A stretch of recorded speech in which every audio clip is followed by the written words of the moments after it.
Hey guys, tonight we are traveling back in time.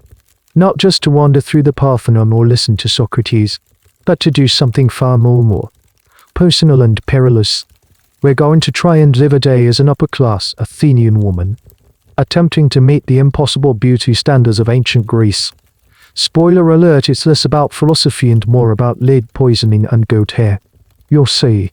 So before you get comfortable, take a moment to like the video and subscribe, but only if you genuinely enjoy what I do here.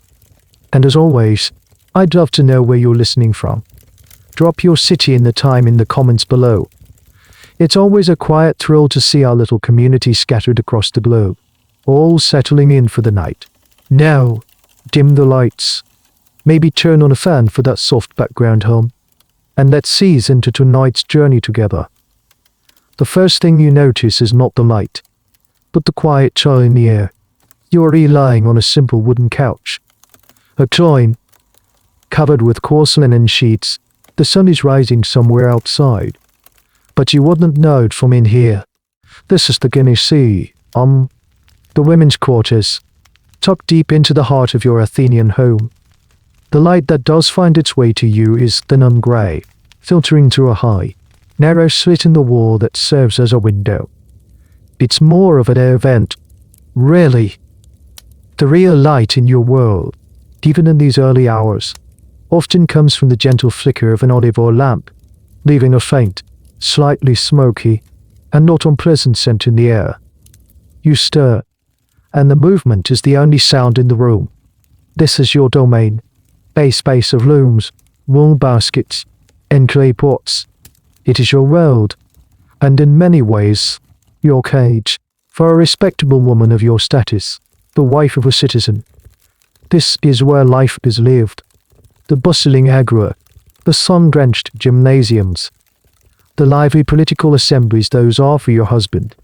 Your world is this cool, dim interior, and your primary duty, besides managing the household and producing a male heir, is to be a living embodiment of your husband's status, to be beautiful, not in a wild, natural way, but in a very specific, very demanding, and very artificial way.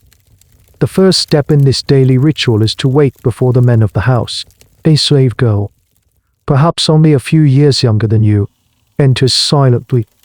She doesn't speak, but her movements are practiced and efficient. She carries a terracotta basin of cool water and a small jug.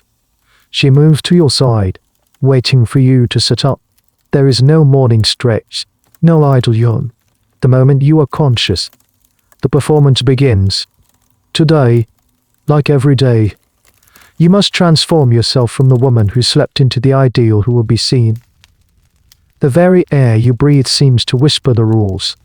Your beauty is a reflection of your sheltered life, a life lived away from the browning, coarsening effects of the sun. This is a core tenet of Greek beauty pallor. A pale, almost luminous complexion is the ultimate status symbol. Proof that you do not toil in the fields like a common woman. Your softness is proof you do not engage in strenuous physical activity. Your existence is meant to look effortless, even though it is anything but. Historians still argue about just how strictly this seclusion was enforced. Was the gynaeceum an impenetrable fortress? A domestic prison from which you only emerged for religious festivals or family funerals, or were there more visits to friends? More quiet comings and goings than the male writers of the time let on the surviving texts, written almost exclusively by men, paint a picture of extreme confinement, but the reality was likely a complex spectrum of experiences, varying from household to household. For you, in this moment, the four walls feel very real. The slave girl pours the water. You cup your hands and splash your face. The cold is a sharp, clean shock. It wakes you up not to a day of freedom, but to a day of meticulous construction. You are not simply getting ready. You are building a facade, piece by piece, that will be judged by everyone, from your husband to the other women in your limited social circle. Your gaze drifts towards a small, polished wooden box on a nearby table. Inside it are the tools of your transformation, the pigments, the powders, The strange and sometimes dangerous concoctions that will help you achieve the look of a goddess. Or at least the look of a woman who looks like a statue of a goddess. It's a strange aspiration to model yourself on cold, unfading stone. But it is the highest ideal, to be perfect, to be serene, to be inhuman. The slave girl now holds up a different object. It's not glass that won't be common for mirrors for many centuries yet. It is a disc of bronze, polished to a high sheen. Your reflection waits within it. And you know, as you lean forward, that this is the first and most important battle of your day, the one you fight against your own ordinary human face. The day is just beginning, and the long process of erasing yourself has already started. You lean in, your breath misting the metal for a fleeting moment. The object is heavier than you'd expect. It's a disc of bronze, polished painstakingly with ash and a soft cloth until it can hold a reflection. The handle is a carved figure of a nymph, her slender form cool against your palm. This isn't a mirror as someone from the future would understand it. There is no merciless, high-definition clarity here. Your reflection is a soft, moody echo of your face, bathed in a warm, golden brown hue from the bronze itself. It's like looking at yourself through a thin layer of honey. The edges of your features are blurred, your expression softened. It's a kinder image, in a way, but also a more deceptive one. This dim, distorted view is the only version of yourself you will ever truly see. It makes the pursuit of perfection both easier and infinitely harder.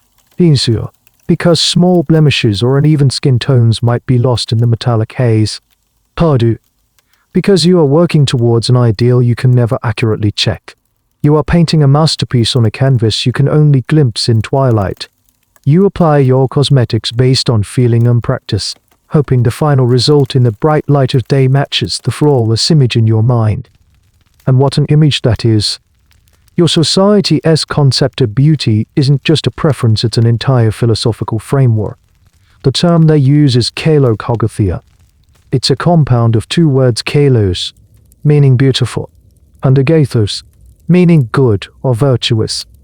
The assumption, drilled into you from birth, is that these two qualities are intrinsically linked.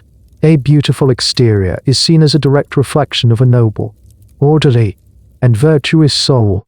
Therefore, an imperfection, a blemish, a turn, a stray hair isn't just an aesthetic flaw. It's a potential sign of a flaw in your character, your discipline, or your very nature. No pressure. Right. Looking into the bronze, you begin the silent, daily judgment. The first and most glaring issue is your skin. Despite a life lived indoors, it still has the warm tones of living flesh. It is not the chalky, lunar white of the statues that line the temples and public squares. Your husband, on his rare visits to this part of the house, has praised the goddesses for your peaches and cream complexion. But you know this is a euphemism. It is not the ideal. It is merely healthy.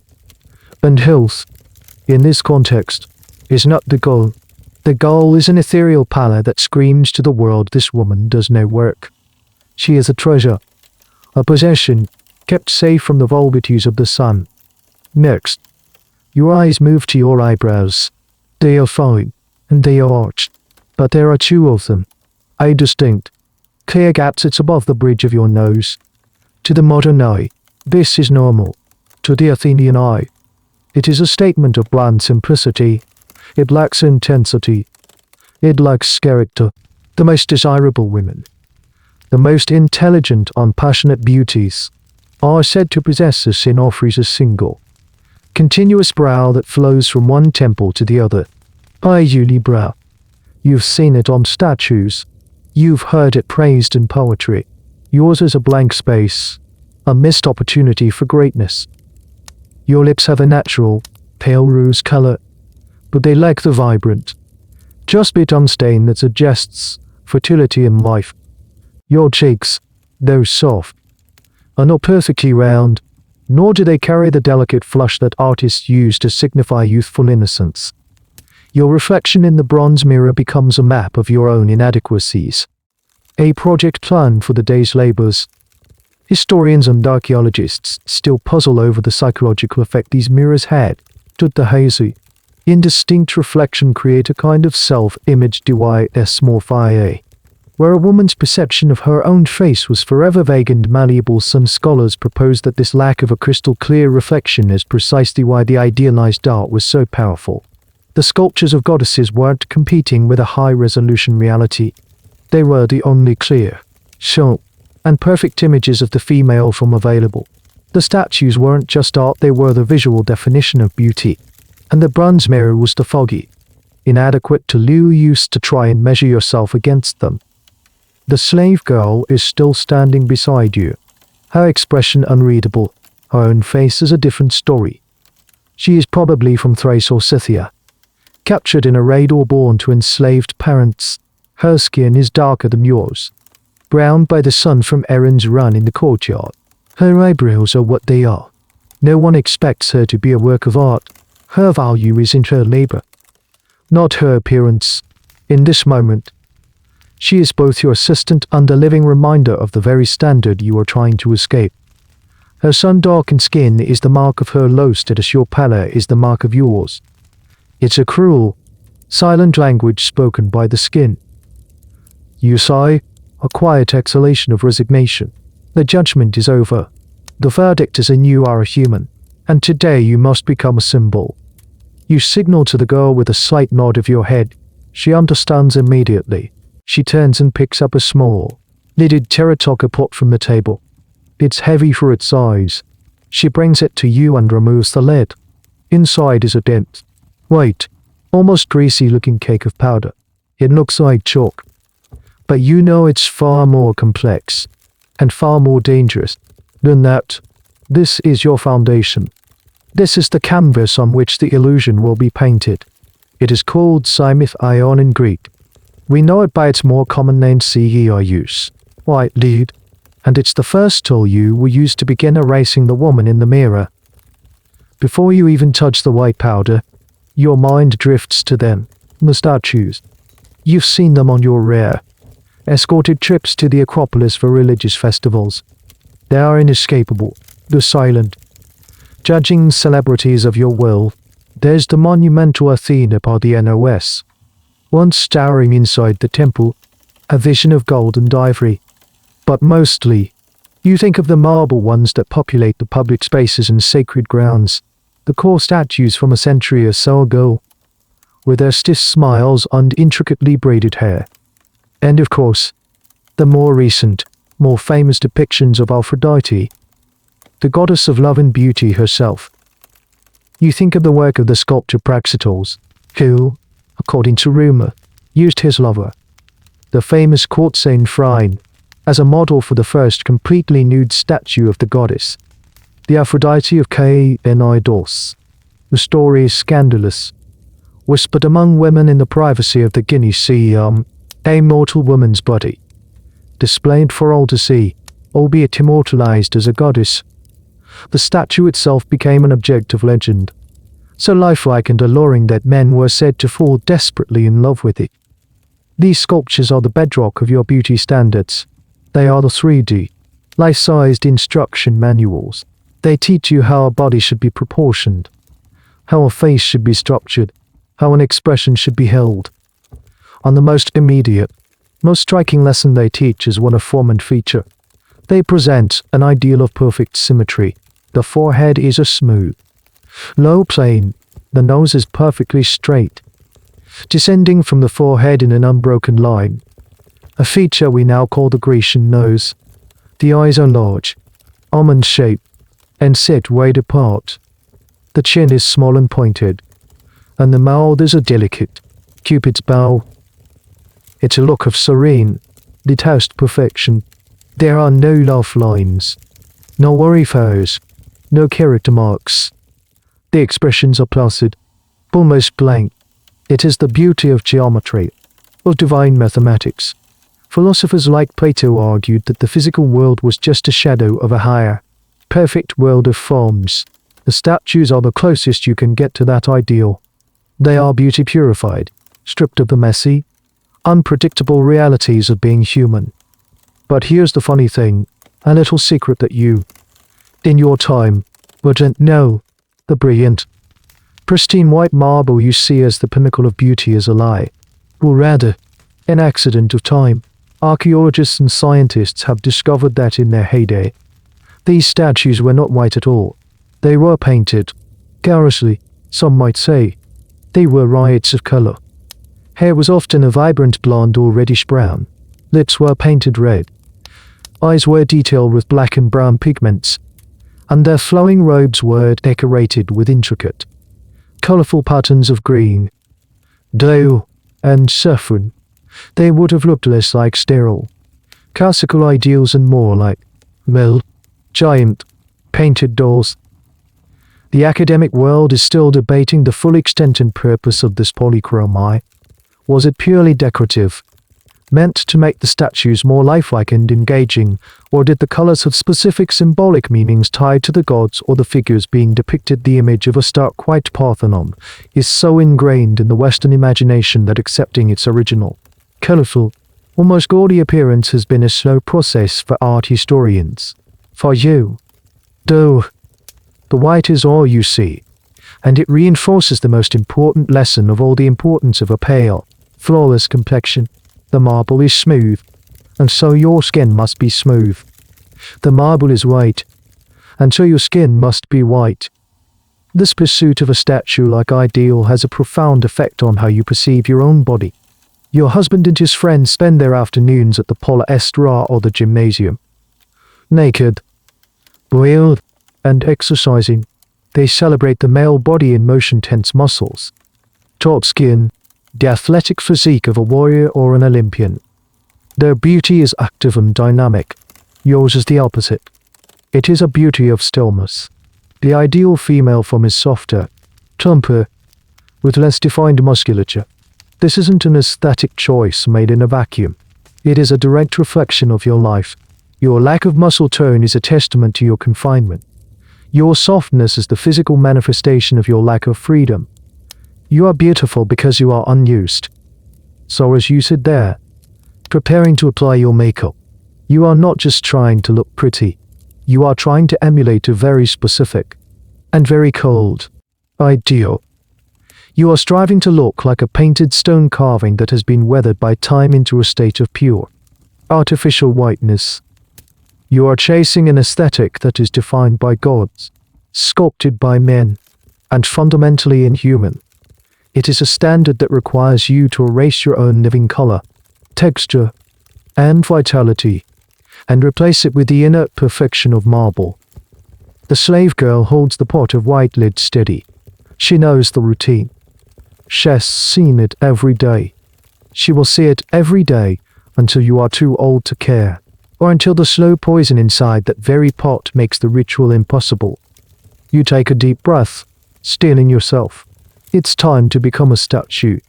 You dip your fingers into the pot, feeling the cool, slightly greasy texture of the powder. The first touch of the day's mask is about to be applied.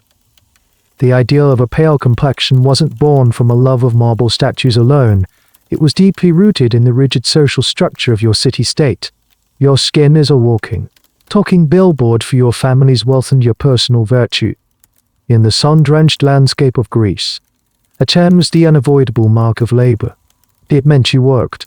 Field hands, fishmongers, pottery workers, and even the wives of less prosperous farmers spent their days under the harsh Mediterranean sun. Their skin, browned and weathered, told a story of toil and necessity. Your paleness tells the opposite story. It says, I am a woman of leisure. I do not need to work. My husband is wealthy enough to keep me indoors, protected and pristine. I am a delicate creature, unsuited for the brutalities of the outside world. It's a form of conspicuous consumption, where your body itself is the luxury item being displayed. Every time a visitor is granted access to the inner sanctum of your home and sees your chalk-white face and hands, it's a quiet but powerful statement of your husband's success. He can afford to keep a beautiful, useless object under his roof. This association of whiteness with aristocracy was not unique to Greece. Of course, it's a theme that echoes through many cultures and centuries. But here, in Athens, It was intertwined with ideas of civic duty and female propriety. A respectable woman's place was in the oikos, the home. Her domain was the management of the household, the raising of legitimate children, and the weaving of cloth. The playwright Xenophon, in his work O Economicus, has a character advise his young wife that her indoor duties will keep her skin fair, while his outdoor work will tan him. He even frames her indoor confinement as a form of exercise, comparing her patrols of the storerooms and supervision of slaves to his own activities in the gymnasium. It's a masterful piece of patriarchal spin. The pressure is immense. A woman who appeared and might be mistaken for a lower-class worker, or worse, a woman of loose morals who spent too much time wandering the streets. Your pallor is your passport to respectability. It is your uniform. And so, the pursuit of this ghostly complexion becomes a central, non-negotiable part of your daily existence. You avoid the sunlit indoor courtyard of your own home, sticking to the shaded colonnades. When you do leave the house for a rare religious procession or a family visit, you are veiled and probably travel in a shaded litter or cart if your family can afford it. But avoidance of the sun is often not enough. Very few people are naturally the color of alabaster. Genetics and the simple reality of ambient light mean that your skin, left to its own devices, will have some color. This is where the artifice comes in. Nature must be corrected. Health must be disguised as a type of beautiful sickness. You must paint over the living, breathing woman to create the aristocratic ideal. The desire for this extreme pallor lead to some truly bizarre and dangerous folk remedies. Women might drink cumin, a spice believed to lighten the skin from the inside out. They might apply concoctions of honey and olive oil, hoping they had bleaching properties. But the gold standard, the most effective and most sought-after product, was the one sitting in the terracotta pot in front of you, the white lead powder. See here, youth. It was a miraculous substance. In a way, when mixed with a little water or oil to form a paste, it could be slathered on the face, neck, and arms, creating a thick, opaque white mask that effectively erased any natural skin tone, freckles, or blemishes beneath it. It provided a perfectly smooth, perfectly white canvas. The effect was dramatic.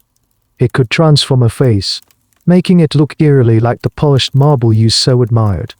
It was the ancient world's equivalent of a heavy-duty, full-coverage foundation. There's a strange and little-known aspect to the social pressure for paleness. It was sometimes tied to concepts of fertility. Some ancient medical writers believed that a woman's paleness was a sign that her blood was being properly conserved within her body, ready for the purpose of nourishing a fetus. 8 and already complexion, in this view, could suggest that the blood was being wastefully dispersed to the surface of the skin. It's a bizarre theory, but it shows how deeply these beauty standards were woven into the very fabric of medical and philosophical thought. A pale wife wasn't just a status symbol, she was, in theory, a more fertile one. The historical debate on this topic often revolves around access. How widespread was the use of these dangerous cosmetics was a use a luxury available only to the 1% of Athenian society, or was it, like a cheap knockoff designer bag, available in cruder, less pure forms to women of more modest means who were desperate to keep up appearances? The chemical analysis of grave sites and cosmetic pots suggests it was surprisingly common, a toxic secret shared by many women in the pursuit of a deadly ideal. You know, on some level, that this daily ritual isn't entirely healthy. You've seen older women whose skin has a strange, greyish texture, a permanent ruin left behind by years of lead application. You've heard whispers of women who suffer from mysterious shaking sicknesses or an inability to carry a child to term. But these are distant concerns. The immediate social reality is far more pressing. The fear of being seen as common, as unrefined, as anything less than perfectly pale, is a more potent threat than the vague possibility of some future illness. So you dip your fingers in. The powder feels cool and smooth. You ignore the faint, metallic scent.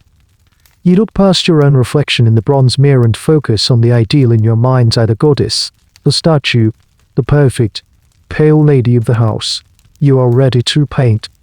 You begin to apply the CER use. You don't use a brush or a sponge, those are refinements for a later age. You use your fingertips. You take a small amount of the white paste and begin to dab it onto your forehead, your cheeks, your nose, your chin. The goal is an even, opaque layer, not a translucent dusting, but a solid mask of white. The paste feels cool at first, then strangely heavy as it begins to cover your skin, clogging your pores, creating a barrier between you and the air. As you work, you can't help but think about where this stuff comes from. You don't know the chemical details, of course. You don't know about lead carbonate, PbCO, or the complex reactions involving metallic lead and vinegar fumes. But you know the basics. It's a product of metal, a man-made substance painstakingly created in workshops. The process, as you've heard it described, is long and laborious. Large strips of lead are placed over pots of sour wine or vinegar. The acidic fumes from the vinegar react with the lead over several weeks, causing a white crust to form on the metal surface. This crust is then scraped off, washed, and ground into a fine powder. The finest, purest powders are the most prized and the most expensive. What you are putting on your face is, quite literally, a corrosion, a rust, a metallic decay. It's a beautifully poetic and incredibly dangerous irony to achieve the look of youthful purity and timeless perfection. You are coating yourself in a substance of slow, chemical rot. The application is a skill, honed through years of practice. Too little, and your natural skin tone will show through, creating a blotchy, uneven effect. Too much, and the paste will cake and crack when you move your facial muscles, creating a web of tiny white fissures that betray the artifice. You must find the perfect balance, a layer thick enough to be a mask but smooth enough to look like a second skin and an uniform white second skin. You work methodically, covering every visible inch of your face. You move down your neck, then onto your shoulders and arms if they are to be exposed. The transformation is immediate and startling. In the dim light of the gynaeceum, your face begins to take on a ghostly, luminous quality. The warm, living tones of your skin vanish, replaced by the flat, matte white of the lead. You are erasing yourself, the subtle flush in your cheeks, the faint shadows under your eyes. The tiny imperfections that make your face, they all disappear under the blanket of white. One of the curious side effects of CER use, a little known tidbit outside of those who used it daily, was its texture. While it looked smooth from a distance, it had a tendency to feel gritty and drying on the skin. Over time, it would actively damage the skin's surface, creating a rough, weathered texture. This created a vicious cycle. The more damaged your skin became from the lead, the more lead you needed to apply to cover up the damage. It was a self-perpetuating dependency. The cure for the cosmetic side effects was more of the cosmetic itself. You finish the application and hold the bronze mirror up again. The woman staring back at you is a stranger. Her face is a blank slate, and emotions is masked. It is serene, yes, but also deeply unsettling. It's the face of a statue, just as you intended. But it's also the face of someone who is no longer entirely human. You are now a canvas. A pristine, white canvas, ready for the finer details of the portrait. The historical evidence for the use of CER use is plentiful. Theophrastus, a student of Aristotle, described its production in detail in his treatise on stones. The physician Diacorsized wrote about it in his medical Encyclopedia de Materia Medica, acknowledging its use as a skin whitener while also, paradoxically, prescribing it for certain skin ailments and as a component in plasters for wounds. There's a persistent debate among classicists and historians about how aware ancient users were of its toxicity. Did they know it was a slow-acting poison? Some scholars argue that in a world without modern toxicology, the link between the daily cosmetic and the slow, creeping symptoms of lead poisoning would have been difficult to make. Illnesses were often attributed to divine displeasure, bad air, or an imbalance of the humors. Other scholars contend that the dangers must have been at least anecdotally known. Women would have seen the long-term effects on their mothers and grandmothers. The scar and damage, the tremors, the colic that was likely lead-induced abdominal pain. The choice to use it anyway speaks volumes about the immense social pressure they were under. It was a calculated risk, a trade-off of long-term health for immediate social survival and standing. As you stare at your white-caked reflection, the slave girl watches you.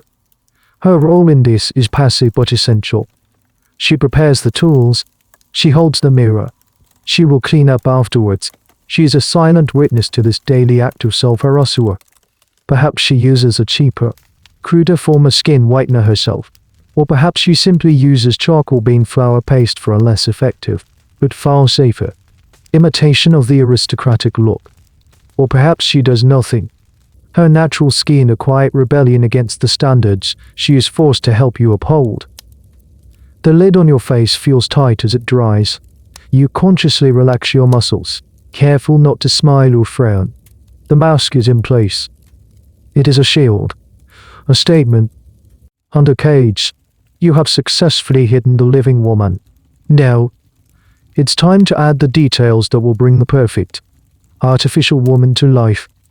But before that, there's the matter of the poison you've just slathered all over your face, and the silent, patient way it will begin its work. The white lead mask is on, and while it perfects your appearance for the outside world, it has already begun its insidious, invisible work on your insides. You don't feel it. Not yet. There is no sting. No immediate burn. Lead poisoning is a patient predator. It mimics other illnesses. It creeps into your body slowly, accumulating over years until its effects become undeniable and irreversible. The primary route of absorption is through your skin. While intact skin offers some barrier, the lead carbonate in the sea, our use is slowly but surely absorbed into your bloodstream, and because you apply it not just to your face but to your neck, shoulders, and arms, you are maximizing the surface area for this toxic exchange. Furthermore, tiny, imperceptible cuts or abrasions on your skin become open gateways for the poison to enter your system more directly. But the most common route of ingestion is also the most mundane. You touch your face, and then later you touch food, or your lips. Tiny particles of the lead powder flake off and are inhaled. Throughout the day, you will poison yourself in 100 small, unconscious ways. The first system to show the strain is often your skin itself. This is the great paradox of CEI use. You use it to create the illusion of a perfect complexion, but it is a dermatological tyrant. The lead dries out the skin, stripping it of its natural oils. It causes chronic inflammation, blackheads, and a loss of elasticity. Over years of use, the skin takes on a coarse, leathery texture and a grayish pallor when not covered by makeup. It prematurely ages you, forcing you into a cycle of ever thicker applications to hide the buried damage the makeup is causing. You are essentially borrowing beauty from the future, at a very high interest rate. Internally, the lead wages a multi-front war on your body. It loves to impersonate calcium, tricking your body into incorporating it into your bones and teeth. There, it can lie dormant for decades, a toxic reservoir that can be released back into your bloodstream later in life, particularly during pregnancy or menopause. When it's circulating in your blood, it wreaks havoc. It interferes with the production of heme, the molecule that helps carry oxygen in your red blood cells. This leads to anemia. You might feel a persistent fatigue, a shortness of breath, a general weakness. You'll blame it on the stagnant air of the gynaeceum, on your delicate female constitution. You will never blame the pretty white pot on your vanity table. Then comes the neurological damage. Lead is a potent neurotoxin. It can cross the blood-brain barrier and cause a range of terrifying symptoms. Early signs might include headaches, irritability, and a general mental fogginess. As the poisoning progresses, you could develop tremors in your hands, a loss of coordination, and eventually, muscle paralysis, particularly wrist drop, a distinctive inability to extend the wrist. In severe cases, it leads to seizures, delirium, and death. You see an elderly female relative with shaking hands and a confused mind, and you think it is just the sad, inevitable decline of old age. You don't see it as the final, tragic chapter of a lifetime spent pursuing a toxic ideal. Perhaps most cruelly, lead poisoning attacks the reproductive system. For a woman whose primary value is tied to her ability to produce a legitimate heir for her husband, this is a devastating blow. The lead causes infertility, increases the risk of miscarriage and stillbirth, and can lead to the birth of babies with developmental problems. You might struggle for years to conceive, or suffer through multiple lost pregnancies. You will pray to Hera and Artemis. You will make offerings at the temple. You will drink bitter herbal remedies prescribed by the local wise woman. The thought that the cause might be the very substance you use to make yourself beautiful and desirable is an irony too cruel to contemplate. One of the most specific, telltale signs of chronic lead poisoning, often missed by ancient physicians, is a Burton's line. This is a thin, blue-black line that appears on the gums, near the teeth.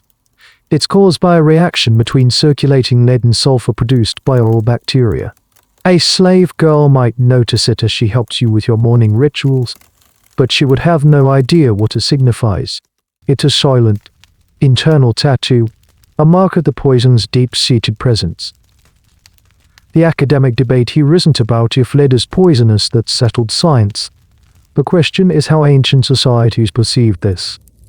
Was the connection ever made? Some Roman writers, like Vitruvius, explicitly noted the power and sickness of the men who worked in lead production, suggesting an awareness of its dangers in an industrial context. But did that knowledge translate to the domestic, cosmetic sphere? It's hard to say. The symptoms are so diffuse, so easily blamed on other things. A society that believed plagues were caused by angry gods would struggle to connect a slow, creeping sickness to a pot of makeup. The cause and effect were separated by too much time. So as you sit there, your face a perfect, placid mask, you're a ticking time bomb. The CER use isn't just a cosmetic. It's a long-term pact with sickness. You have traded vitality for an image, health for status. The serene, statue-like beauty you now project is a perfect metaphor for what the lead is doing to your body, slowly turning the living, dynamic systems within you into something inert and dysfunctional.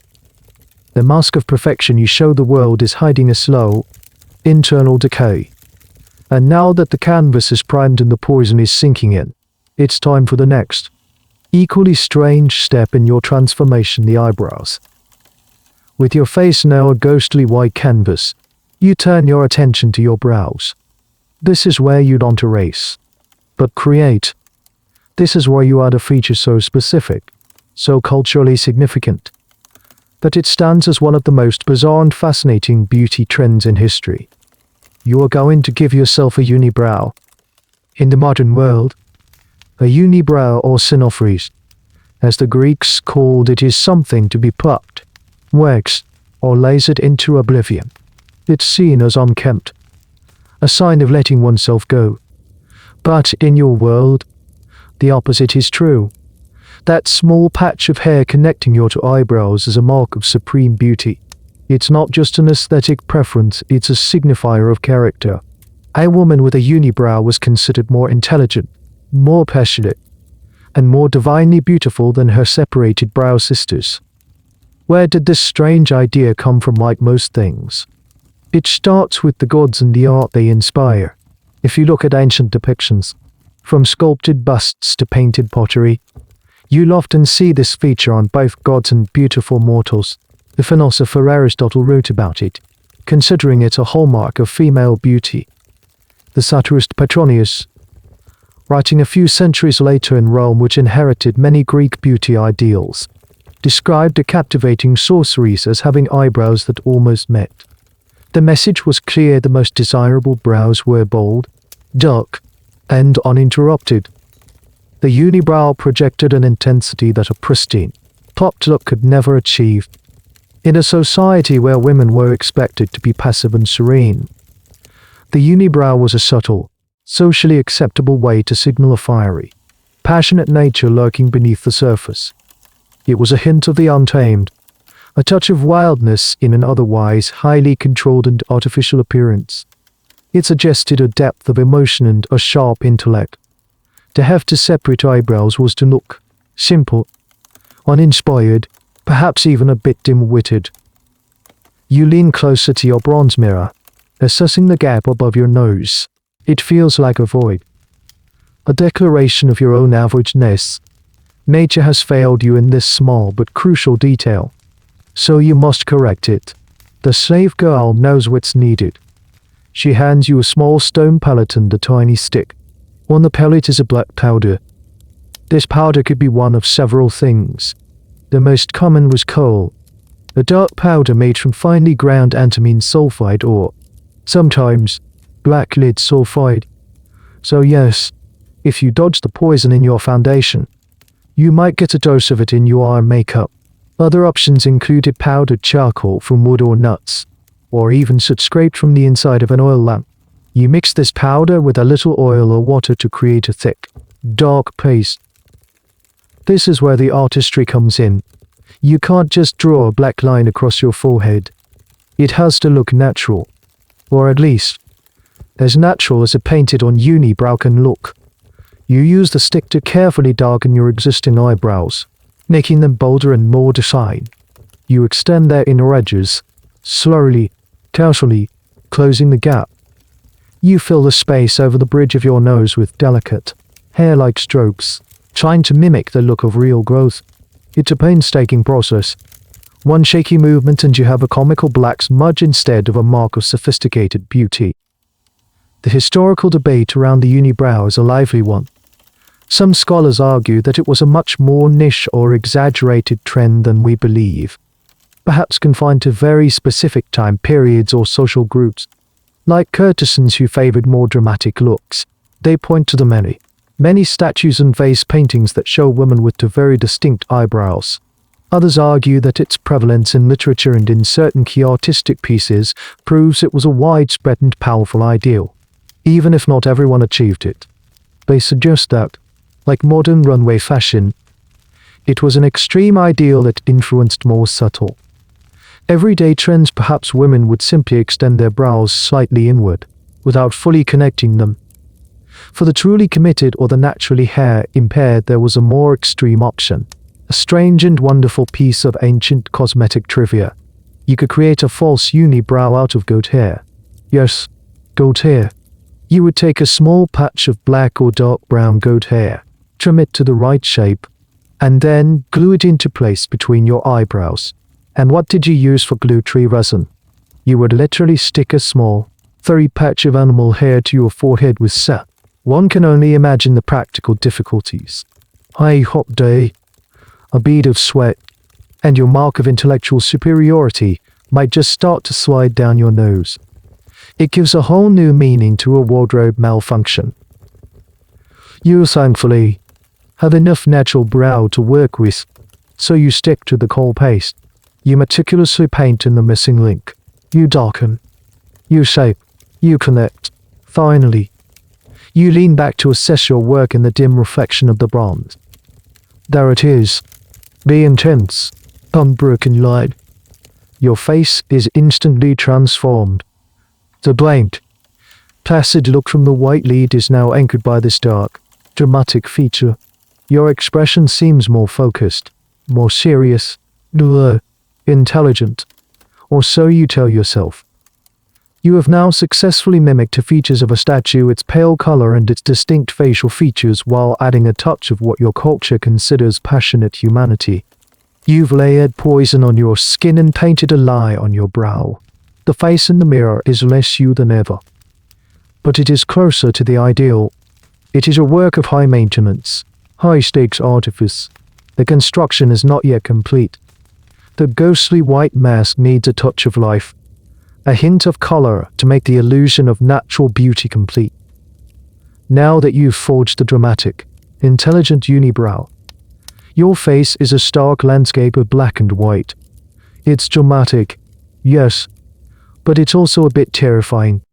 It lacks the final touch of subtle deception, the blush of life.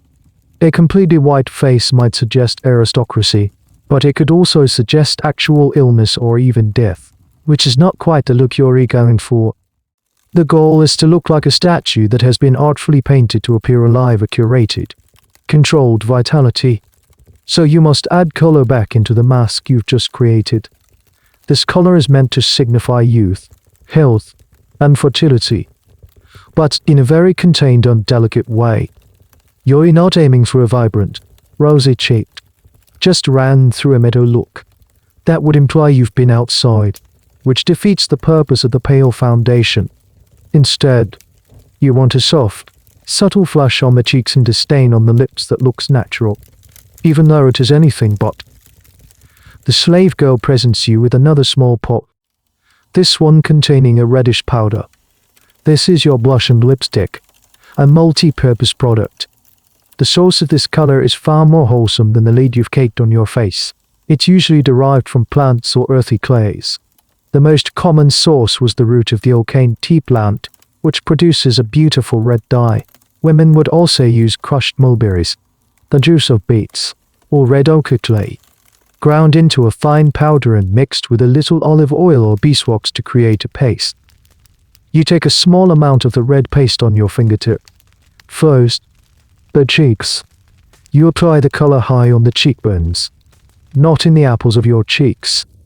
The ideal shape was a soft, round face, and applying the blush into perfect circles was thought to enhance this youthful, almost doll-like plumpness. You put the color on gently, blending the edges into the white lead foundation. The contrast is stark. The soft red blooms against the ghostly white, a controlled fire on a field of snow. It's a delicate balance, too much, and you look like a clown or, worse, a barbarian woman from a northern tribe, who were thought to use makeup in a crude and excessive way. Too little, and the effect is lost, leaving you looking pale and washed out. Next, your lips. Using the same red paste, you carefully stain your mouth. You don't outline or reshape your lips with a liner. The goal is not to create a sharp, defined mouth, but to give the impression of lips naturally flushed with blood. A just bitten look. The color should be a soft rose or berry stain, not a bold, opaque red. A heavily painted mouth was often the sign of a prostitute or a courtesan, women who needed to advertise their wares more overtly. A respectable wife's makeup had to whisper, not shout. This is one of the great ironies of your beauty routine. You must look naturally beautiful, but by using entirely artificial means. The highest praise you could receive is for someone to say you look as if you're wearing no makeup at all. Even though you are layered in lead, charcoal, and berry juice, the art is in hiding the art. It's a game of deception where everyone knows the rules, but pretends they don't. A little known and rather unappetizing ingredient sometimes used for red pigment was dregs from red wine. Women would collect the sediment from the bottom of a wine amphora, dry it, and use it as a pigment. It seems resourceful, but one imagines the slightly sour smell wouldn't be particularly pleasant. Still, in a world before dedicated cosmetic chemistry, you used what was available. Now the face is complete. A white canvas of lead, a dark unibrow of coal, and a delicate flush of oak tea. You hold up the bronze mirror one last time. The reflection is now a complete illusion. It is the face your husband and your society expect to see. It is calm, youthful, and perfectly composed. It betrays no emotion, no stress, no sign of the effort and the poison that went into its creation. It is a masterpiece of conformity. The academic world still debates the subtle class distinctions in makeup application. Was there a specific code in how color was used at the exact placement of blush, or the particular shade of red on the lips, signal one's status as a wife versus a courtesan, or old money versus new money? The texts are largely silent on these subtle details, written as they were by men who were often oblivious to the nuanced world of female adornment. They might notice if a woman was wearing too much makeup, but the delicate semiotics of its application were likely lost on them. This leaves historians to piece together clues from vase paintings and other visual art, trying to read the silent language of ancient cosmetics. You have now spent a significant portion of your morning constructing this face, and this face must now last the entire day, through the heat and the quiet boredom of the women's quarters. You must be careful not to touch it, not to sweat too much, not to do anything that might smudge or crack the fragile mass. Your beauty has rendered you static. With your face set, your focus now shifts from the neck up to the body itself. The ideals for the female from are just as specific, and just as tied to your cloistered existence, as the standards for your face. It's time to consider the body that this perfectly artificial face sits upon, a body sculpted not by exercise, but by confinement. You stand up from your stool. The morning's cosmetic ritual complete. Your face is a perfect, placid mask. Now, you consider your body. The ideal female form in your world is a stark contrast to the male ideal. While men were praised for being lean, muscular, and sunt and the physique of a warrior or an athlete, the ideal woman was soft, plump, and pale. Think less Jim Hunden, more well-fed. This standard of beauty wasn't about health or fitness in the way we understand it today. It was, like your pale skin, a direct reflection of your social status and lifestyle. A muscular, toned body on a woman would suggest she engaged in physical labor. It would mean she worked in the fields, carried heavy water jugs from the public fountain, or otherwise participated in the kind of strenuous activity reserved for lower-class women and slaves. Your softness is your badge of honor. It proves you live a life of leisure and confinement. Your flesh is supposed to be ample, your limbs rounded, your belly soft. This plumpness was also associated with fertility.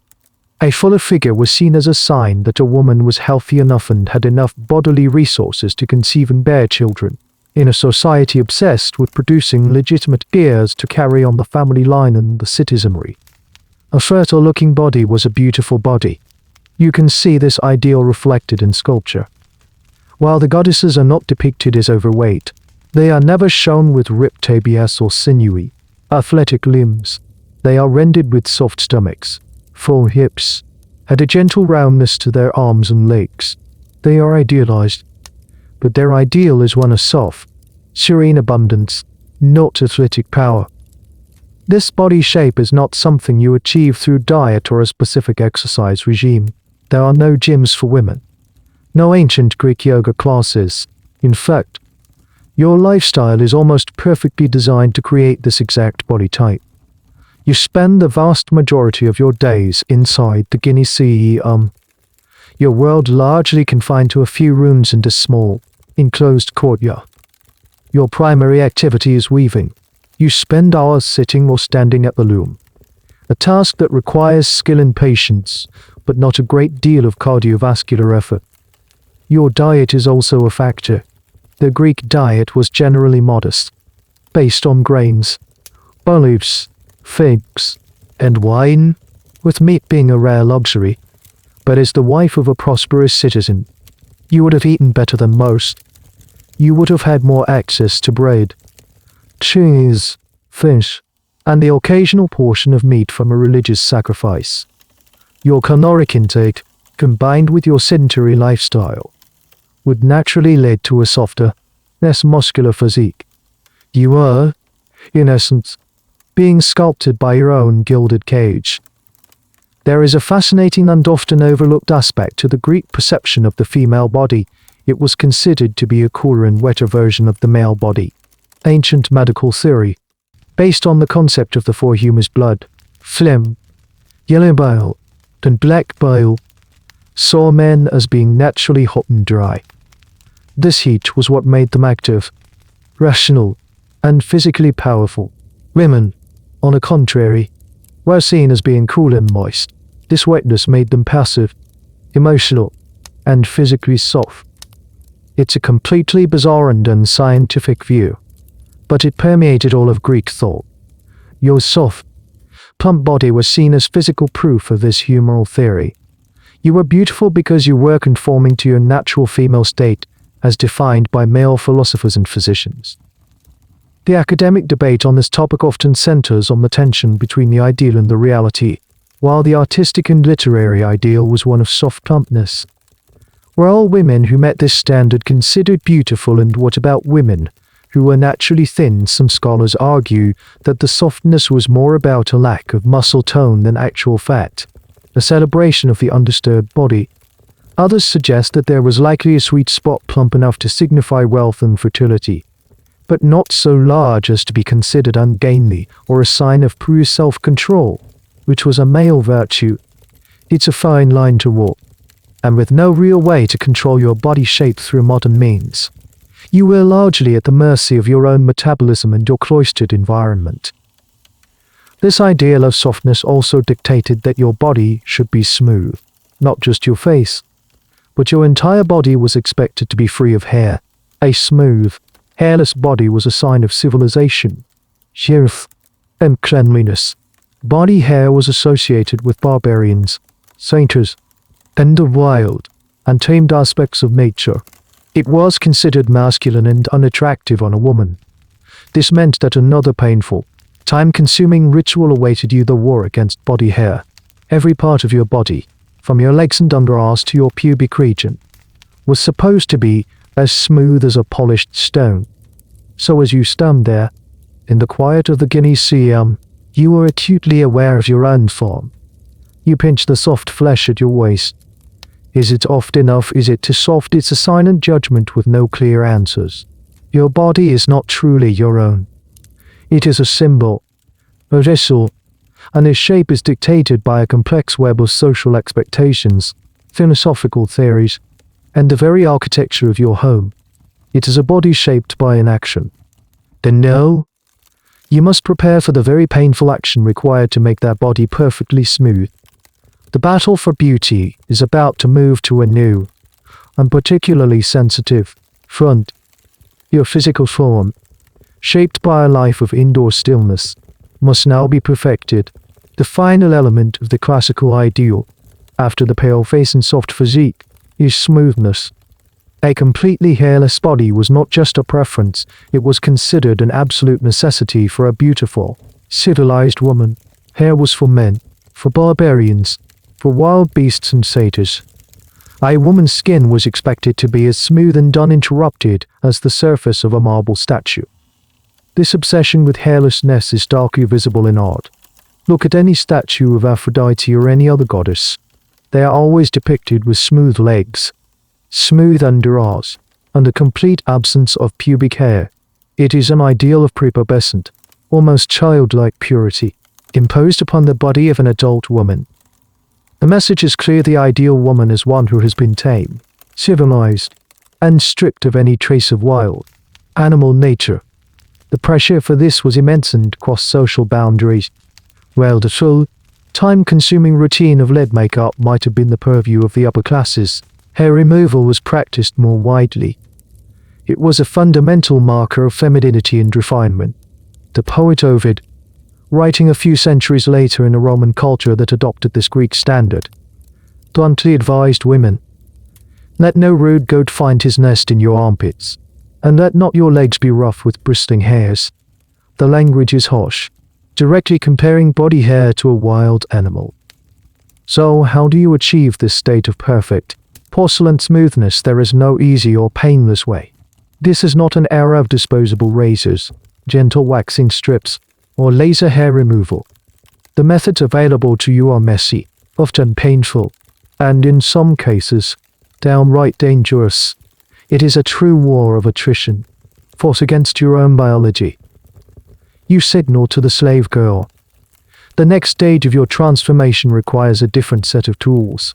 She might bring a basin of warm water, some cloths, and several small, ominous-looking implements and pots.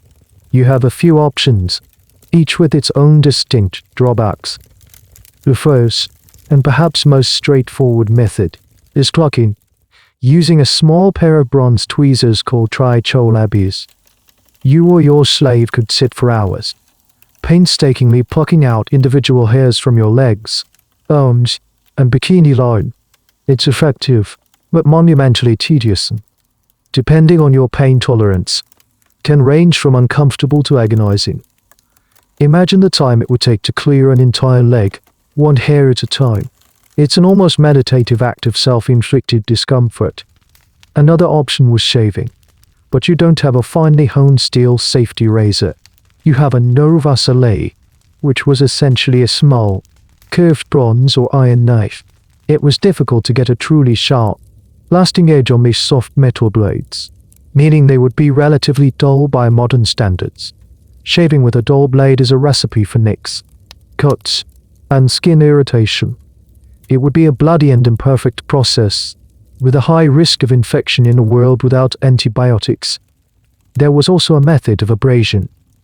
You could use a strigil, the same curved metal tool that men used at the gymnasium, to scrape off oil and dirt to try and scrape the hair off. More commonly, you might use pumice stones. You would sit and rub the rough, porous stone against your skin until the hair, and probably several layers of skin along with it, were abraded away. It's a method that makes one wince just to think about. The historical debate around hair removal often focuses on the pubic region. Was the ideal a complete removal of all hair, the so-called Brazilian of the ancient world, or was it more of a trim or a specific shape? The art is unambiguous. Statues are completely bare. However, some literary sources and vase paintings occasionally depict women with a small, neatly trimmed triangle of pubic hair. This has led some scholars to suggest that, like many things, the artistic ideal was an extreme, and the everyday reality might have been more varied. Perhaps complete hairlessness was the ultimate goal, but a neatly groomed state was an acceptable compromise for many. One of the strangest pieces of evidence we have for this practice is a small, curious detail on some drinking cups. These cups, when you lift them to drink, have a painted image of a woman on the inside bottom. Sometimes, these women are depicted in the act of hair removal, providing us with a candid, almost voyeuristic glimpse into the private beauty rituals of the time. It's a small, intimate detail that confirms just how widespread and accepted this practice was. All these methods, plucking, scraping, abrading, are painful and time-consuming. But there was another way. A seemingly magical solution that promised smooth skin without the hours of tedious plucking or the risk of a rusty blade. It came in a paste. A depilatory cream that could be smeared on, left to work its chemical magic, and then scraped off, taking the hair with it. It sounded too good to be true. Burned? Of course, it was, because the active ingredient in the most potent of these creams was arsenic. The seemingly magical paste, the ancient world's answer to Nair, was called dropaex. It was a thick concoction made of various ingredients, but the most effective recipes all contained a secret weapon and a race or a gynaeceum. We know these substances today as arsenic sulfide minerals. Specifically real red arsenic sulfide and dopamine yellow arsenic sulfide. You, of course, don't know the chemical names. You just know this is the stuff that works. The slave girl might prepare it for you, mixing the powdered mineral with oil, water, and perhaps some lime or other caustic ingredients to enhance its effect. The result is a pungent, foul-smelling paste. The smell alone should be a warning sign. Arsenic compounds often have a distinct garlic-like odor. This is the scent of poison. You are about to willingly smear a known toxin all over your body in the name of smoothness. The process is deceptively simple. You or your slave would apply a thick layer of this paste to your legs, underarms, or any other area you wish to be hairless. Then, you wait. The arsenic sulfide works by breaking down the keratin in the hair, the very protein structure that gives it strength.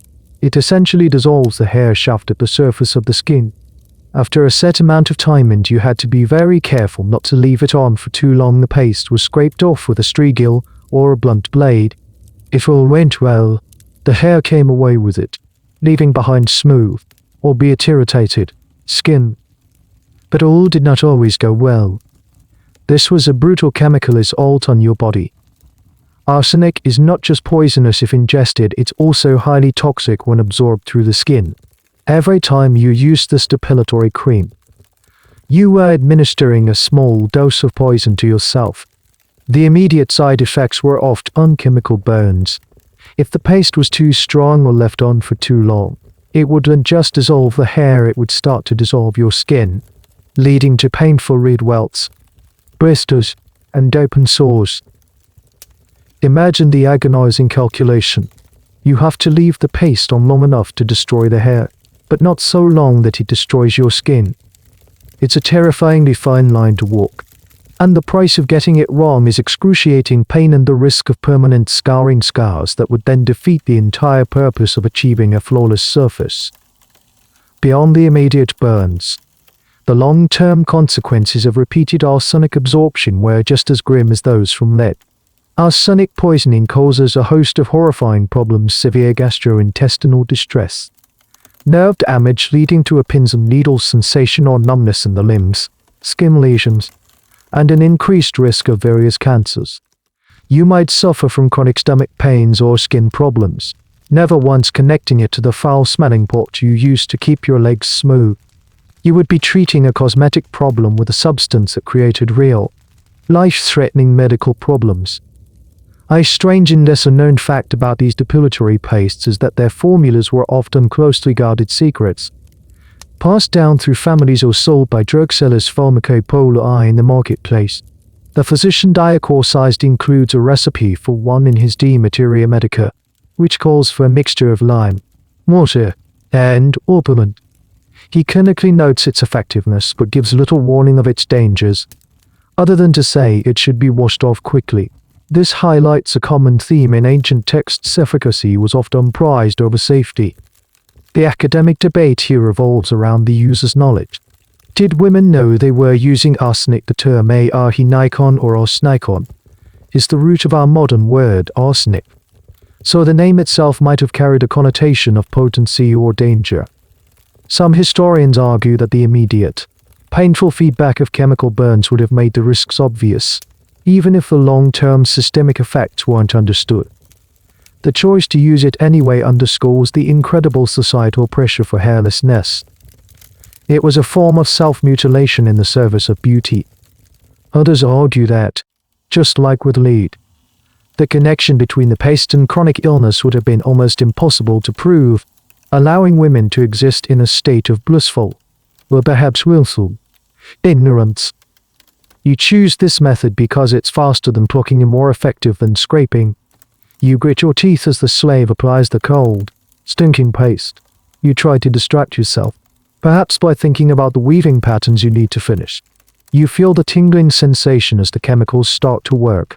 Is it working on the hair or on your skin? It's a gamble every single time. You wait. Your body a canvas for a toxic experiment, all to achieve an ideal of childlike, civilized smoothness that was invented by men who would never have to endure the process themselves. Finally, the time is up. The paste is scraped away. Your skin is red, angry, and inflamed, but for now, it is hairless. The immediate goal has been achieved, at an unknown future cost. The war has been won. For today, now you have a new problem: a body that is irritated, inflamed, and covered in the residue of two different poisons. It's time for the soothing, healing part of the ritual, a desperate attempt to undo some of the damage you've just inflicted on yourself.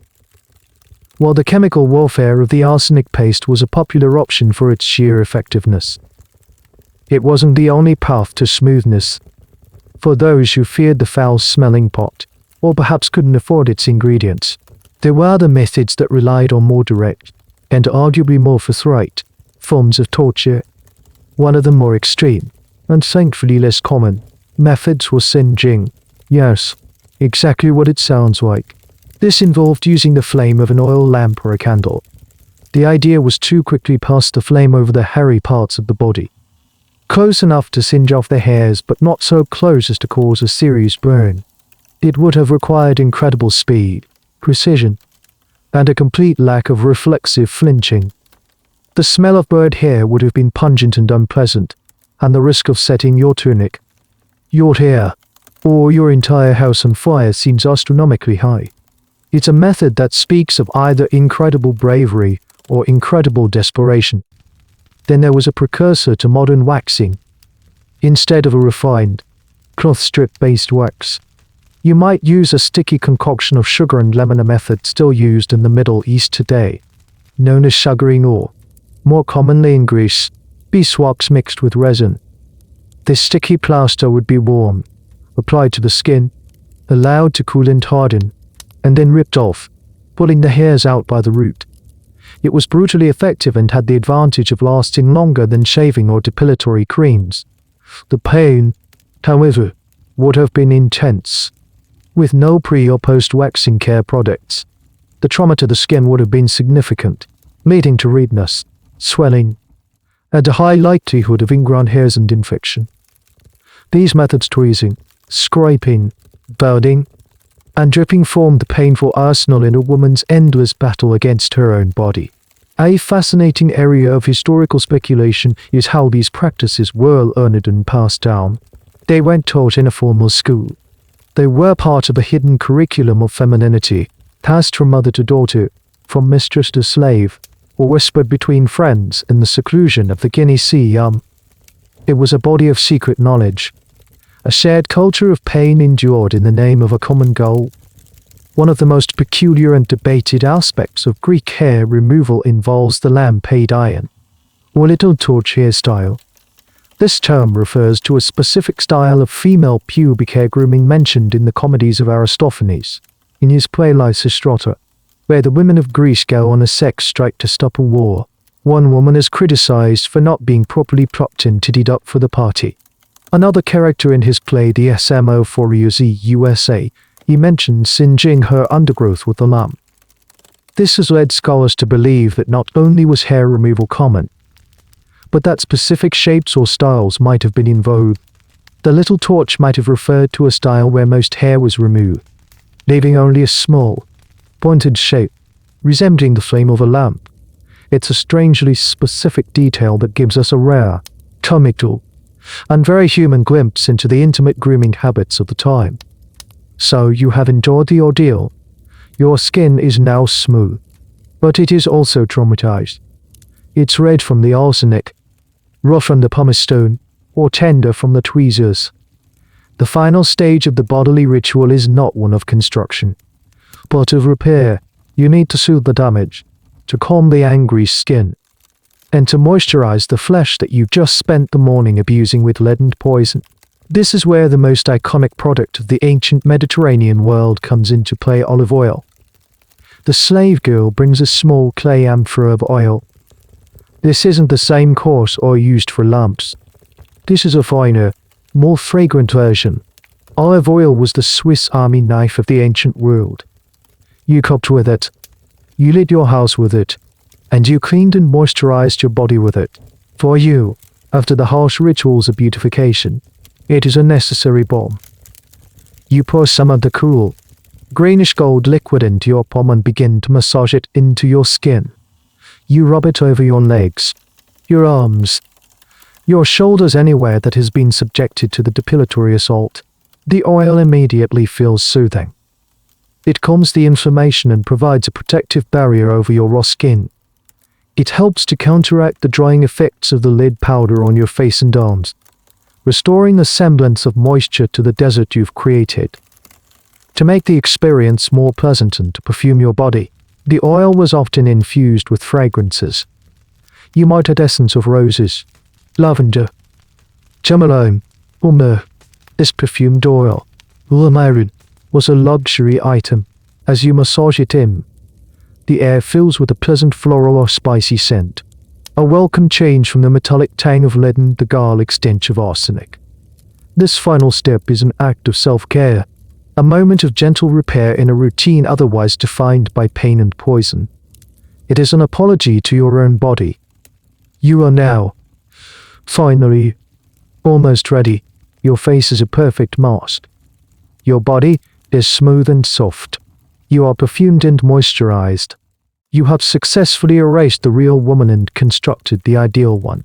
The final step is to dress this carefully crafted body, to drape it in the clothes that will complete the image of a respectable, beautiful Athenian wife. The long, arduous process is nearing its end. With your body now a landscape of soothed, albeit traumatized, skin, you turn to the final act of preparation: clothing.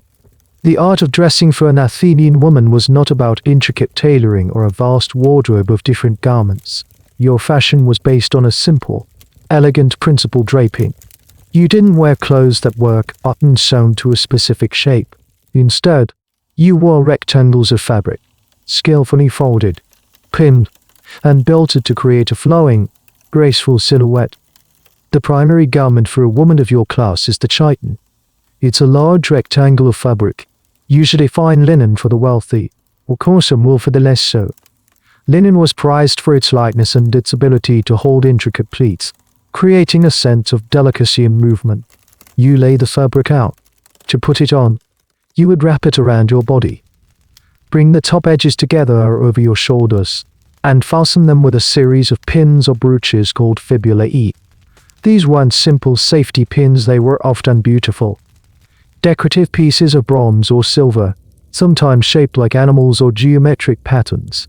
They were a subtle form of jewelry, a glint of metal against the soft fabric.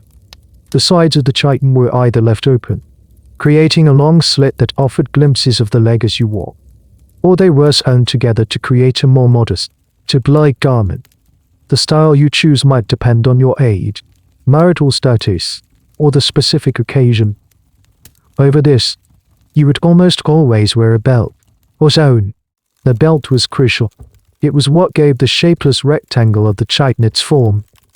You could belt it high under your bust to create a flowing, empire waist look, or you could belt it lower, at your natural waist. Often, you would pull some of the fabric up over the belt, creating a bilazi fold called a colpos. This not only added visual interest, but could also be used to adjust the length of the chiton and even served as a makeshift pocket for small items. Learning to artfully arrange the drapes and folds of your chiton was a key female skill, much like applying makeup. The chiton itself was a canvas for displaying status, while yours might be a simple, elegant white to complement your pale skin. Chitons could also be dyed in rich colors, especially for festive occasions. Saffron yellow was a particularly popular luxurious color for women. They could also be decorated with woven patterns or embroidered borders. The quality of your linen and the vibrancy of the dye spoke volumes about your family's wealth. Over your chiton, if you were leaving the house or if the day was cool, you would wear a gynaeceum. This was another, even larger, rectangle of fabric, usually made of heavier wool. It was a versatile garment that served as a cloak, a shawl, and sometimes even a veil. You would drape it over one shoulder, wrap it around your back, and then bring the end back over the other shoulder or leave it to hang. There were dozens of ways to wear the gynaeceum, and the manner of its draping could signal elegance and modesty for a respectable woman in public. The gynaeceum could be pulled up to cover the hair and part of the face, leaving only the eyes visible. It was a portable shield of modesty, your public-facing armor. One of the most interesting and debated aspects of Greek clothing is the strop-hyon, the ancient Greek bra. It wasn't a structured, supportive garment like a modern bra. It was simply a long, wide band of wool or linen that a woman would wrap tightly around her chest, under her chiton. Its primary purpose was not to lift or enhance, but to bind and support, and sometimes even to flatten. The ideal was for small, modest breasts, in keeping with the youthful, almost boyish aesthetic seen in some sculptures. The strop-hyon was a tool to help achieve that look, compressing the chest to create a smoother line under the draped fabric of the chiton. It's a small, hidden detail that reveals how even the parts of your body no one could see were still subject to the prevailing aesthetic rules. A little-known fact about Greek textiles is the incredible importance of weaving. Weaving was not just a domestic chore, it was considered a high art and a measure of female virtue. The goddess Athena herself was the patroness of weaving. The loom dominated the gynaeceum, and your skill at producing fine, well-made cloth for your family was a primary source of your honor and reputation. The clothes you are putting on might well be the product of your own labor, or at least labor that you closely supervised. This intimate connection to the creation of your own clothing is something lost to most of the modern world. Now dressed in your perfectly draped chiton, you are complete. The illusion is seamless. From the lead on your face to the folds of your linen, you are a walking, breathing embodiment of the Athenian ideal of female beauty. You are a work of art, carefully constructed and curated. You are a symbol of your husband's status, a testament to your own discipline, and a prisoner of the very image you have so painstakingly created. You are ready to face your day, a day that will be spent almost entirely within the four walls of your home, being beautiful for an audience that may consist of no one but yourself and the slaves who helped you build the facade. Dressed and ready, you add the final touches, the glint of gold, the arrangement of your hair. Jewelry and hairstyling were the finishing strokes on your daily masterpiece, further signifiers of your wealth and your adherence to convention. Let's start with your hair. It's long, very long, except for a period of mourning when it might be cut short. A respectable Greek woman always kept her hair long as a sign of her femininity and status, but you wouldn't wear it loose and flowing, not in public or even around the house. That was a look reserved for goddesses in myths, for mourning women, or for women in a state of wild, ecstatic frenzy. A proper woman's hair was always styled and put up. The most common and enduring style was the melon hairstyle, or a stiff-end one. You would part your hair into segments, from front to back, much like the segments of a melon. Each segment was then pulled back and tied together at the nape of your neck into a low bun or a short ponytail. The bun itself could be held in place with simple ribbons of wool, all for a more elaborate look, encased in a beautifully woven hair net of silk or gold thread. Sometimes, strands of hair were curled and arranged delicately around the forehead and temples, softening the look. This style was neat, controlled, and practical for your daily life, keeping your hair out of your face while you supervised the household or worked at the loom. For more festive occasions, hairstyles could become much more elaborate, involving intricate braids, knots, and even false hair pieces to add volume. The goal was always to look artful and controlled. The messy bun of the 21st century would be seen as a sign of moral laxity. Your hair, like your emotions and your person, was meant to be kept tidy and bound. And what about color? Well, most Greek women were naturally brunettes. The ideal, as seen in art and praised in poetry, was often blonde. Homer famously described heroes and goddesses as golden-haired. This led to some women attempting to lighten their hair. They didn't have modern chemical bleachers, so they relied on folk methods. The most common was a harsh mixture of potash and potassium, rich ash from burned wood and yellow flowers like saffron, which they would apply as a paste and then sit in the sun to activate. The results were likely less sun-kissed blonde and more of a brassy, reddish yellow, and the process would have been incredibly damaging to the hair. It's another example of striving for an almost unattainable, godlike ideal. Now the jewelry, cosmos. The Greek word for jewelry is the same word they used for universe or order. This tells you everything you need to know. Jewelry was just sparkly adornment. It was part of creating a sense of personal order and beauty. It was also a very direct and portable display of wealth, since you, as a woman, couldn't own land or participate in business. Your jewelry was often your most valuable personal property, a form of financial security you carried on your body. You wouldn't be dripping with jewels for a typical day in the gynaeceum. That would be considered tasteless. But you would likely wear a few key pieces. A pair of earrings was standard. These could be simple bronze hoops or, for the wealthy, elaborate gold creations featuring intricate filigree work, dangling pendants shaped like tiny amphorae or animals, and inlaid with enamel or semi-precious stones like garnets or pearls. A necklace might grace your collarbone, perhaps a string of beads or a delicate gold chain. Bracelets, often in the shape of coiled snakes, were popular for the upper arms and wrists. The snake was a powerful symbol, associated with healing, rebirth, and protection. Wearing a golden serpent on your arm was both a fashion statement and a talisman. Rings were also common, often featuring carved stone intaglios that could be used as a personal seal to stamp documents or secure property in the household. One of the more obscure but fascinating types of jewelry was the thigh band, exactly as it sounds. This was a band of gold or bronze worn on the upper thigh, hidden beneath the chiton. We know they existed from archaeological finds and a few mentions in literature. Why wear a piece of jewelry that no one could see? This is a subject of much debate for historians. Was it a private, erotic adornment for the eyes of a husband? Was it a form of amulet, worn for protection or fertility, or was it simply a personal indulgence? A secret bit of luxury known only to the wearer. It's a tantalizing mystery that speaks to the private, hidden world of female adornment. Your transformation is now really complete.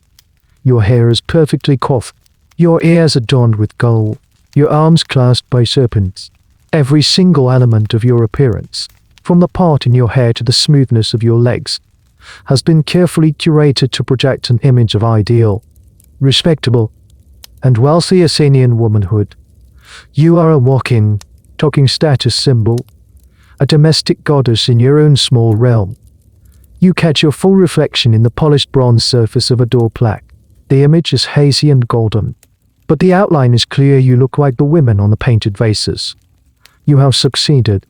And oh, for a brief, rare moment, you are going to take this creation out into the world. You are leaving the house. This is not a casual, everyday event. For a respectable woman of your class, venturing outside the protective walls of the oikos is a rare and highly orchestrated affair.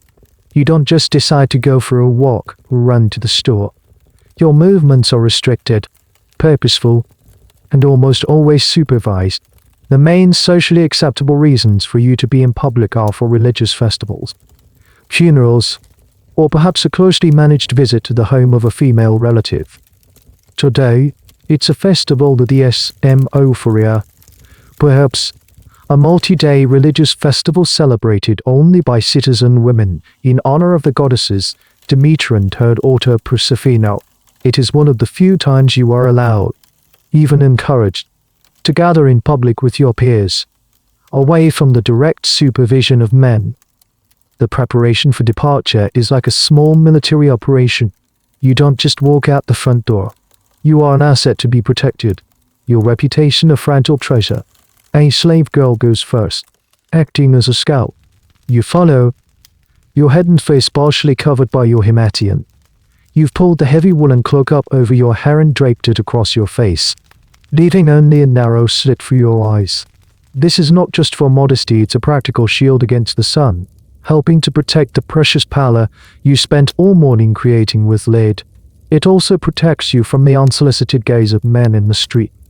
To be looked upon freely by strangers was considered shameful. You are not alone.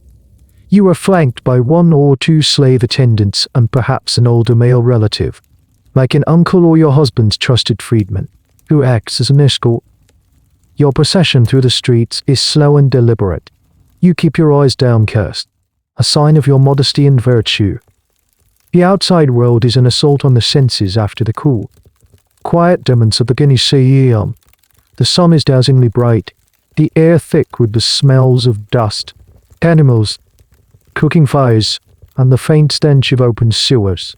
The noise is a cacophony of vendors hawking their wares in the agora, the clang of a blacksmith's hammer, the chatter of men debating politics, and the rumble of cart wheels on stone. It is the vibrant, chaotic, and very male world of the city, and you are just a temporary, shrouded visitor passing through. As you walk, you feel the eyes on you, despite your veil. The quality of your linen chiton, the richness of your Athenian's dye, and the number of your attendants all signal your status. You are being assessed. Your family's wealth and your own virtue judged by every passerby. A man who sees you might not see your face, but he sees a walking, draped symbol of his peers' prosperity. He might think, that is the wife of a successful man. This is the entire point of your public appearance. You are a mobile advertisement for your husband's household. The journey is short, but it's fraught with social peril. To look at a man directly would be an act of shocking boldness. To linger too long, to seem interested in the goings-on of the marketplace, these would be marks against your character. Fodder for gossip that could spread through the city's network of women like wildfire. One of the great historical debates is about the true level of female seclusion in Athens. The picture painted by male writers like the orator Demosthenes is one of extreme confinement, where a good wife is never seen or spoken of in public. He famously stated that courtesans are for pleasure, concubines are for daily care, and wives are for producing legitimate children and being a faithful guardian of the household. It's a rigid and unflattering categorization. However, some evidence suggests this might be an exaggeration of the ideal, rather than the everyday reality. Face paintings sometimes depict women visiting shops or fetching water from public fountains, suggesting more freedom of movement than the literature implies. Scholars are still trying to reconcile these conflicting sources. Was the ideal of total seclusion a high-minded fiction that most people didn't actually live by, or were these face paintings depicting lower-class women or slaves, for whom such rules did not apply? A quirky detail of public life you might encounter is the street-side inspection. In some comedies, there are jokes about older women or gossips who would stand on the street and publicly critique a younger woman's appearance as she walked by her clothes, her gait, her attendance.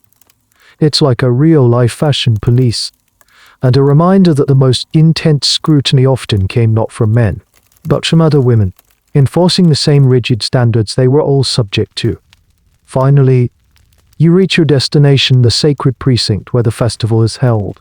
Here, among other women, you can finally relax. Just a little.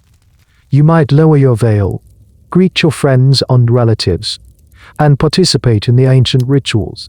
But even here, the performance is not over. You are still being observed by your peers. Your makeup, your hair, your clothes, they are all being noted and mentally catalogued.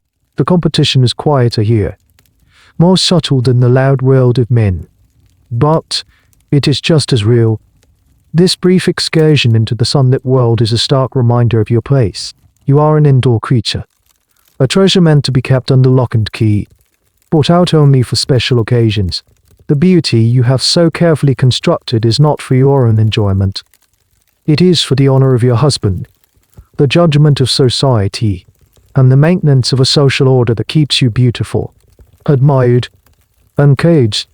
As the festival rites begin, you say a silent prayer to the goddesses, perhaps not for a good harvest, but for the strength to endure the weight of being the perfect woman. As you participate in the rituals of the festival, surrounded by the murmur of other women, you are living out a reality shaped not just by social custom, but by the towering intellects of your age. The way you look, the way you are treated, the very cage you inhabit, it has all been justified and intellectualized by the greatest minds of your time. The philosophers, the men whose names will echo through eternity, have a lot to say about you, and most of it isn't very flattering. Let's start with the big one, Aristotle. He was a student of Plato and the tutor of Alexander the Great. He wrote about everything from politics and logic to biology and ethics, and he wrote about women in his biological works. He famously described the female as being a mutilated male or an imperfect male. He argued that in the act of reproduction, the male provides the form and the soul, while the female provides only the passive matter. In his view, a female is the result of a sort of developmental failure, when the father's heat is insufficient to create a perfect male copy of himself. This is not just an abstract insult. This philosophical framework provides the scientific justification for your entire existence. If you are naturally passive, emotional, and incomplete, then it is only logical that you should be ruled over by men, who are rational and complete. Your confinement to the gynaeceum isn't an arbitrary social rule, it's a rational measure to control your supposedly deficient nature. Your focus on beauty and the body, rather than on the mind in politics, is seen as fitting for a creature of matter rather than form. Your entire beauty regimen, with its focus on artifice and correction, can be seen as an attempt to perfect your inherently imperfect state. Then there's Plato. He had some surprisingly progressive ideas for his time. In his famous work, The Republic, he argues for an ideal state where women of the guardian class should receive the same education and training as men. They should exercise naked in the gymnasium with the men and even fight in the army. This sounds revolutionary. However, he prefaces this by saying that in all pursuits, women are the weaker sex. His proposal was a thought experiment, a radical idea for a purely theoretical city-state, and it had little to no bearing on the reality of your life in Athens. In fact, most Athenian men would have found his ideas laughable and downright dangerous. The influence of these philosophical ideas trickles down into everyday life. When your husband sees your soft, pale body, he doesn't just see a beautiful wife, he sees biological and philosophical correctness. He sees proof of Aristotle's theories about cool and wet female bodies. When he insists you remain indoors, he is not just being a jealous husband, he is being a responsible guardian, managing a creature that is, according to the greatest thinkers, fundamentally irrational and in need of guidance. The historical debate here is fierce. To what extent did the average Athenian man on the street actually read or care about Aristotle's generation of animals? Some scholars argue that these philosophical texts were the exclusive domain of a tiny intellectual elite and had little impact on the general populace, whose attitudes were shaped more by tradition and religion. Others contend that these ideas created the intellectual climate of the age. They provided the ultimate rationale for the existing social order, giving a veneer of logic and natural law to what was essentially a system of patriarchal control. The philosophers didn't necessarily invent misogyny, but they gave it a very sophisticated and enduring vocabulary. A bizarre and little-known theory from the time, found in some medical and philosophical texts, was the idea of the wandering womb. Physicians like Otaeus of Cappadocia, writing a bit later, but summarizing earlier Hippocratic ideas, believed that a woman's uterus was a separate, animal-like creature living inside her body. If a woman remained chaste for too long or didn't bear children, her womb would become light and dry and would wander throughout her body in search of moisture, pressing on other organs and causing all sorts of ailments, from shortness of breath and seizures to a condition known as hysteria, from hystereia, the Greek word for uterus. The only cure was marriage and pregnancy. It's a fantastically strange idea, but it served as another powerful medical reason for a woman's life to be defined entirely by her reproductive function.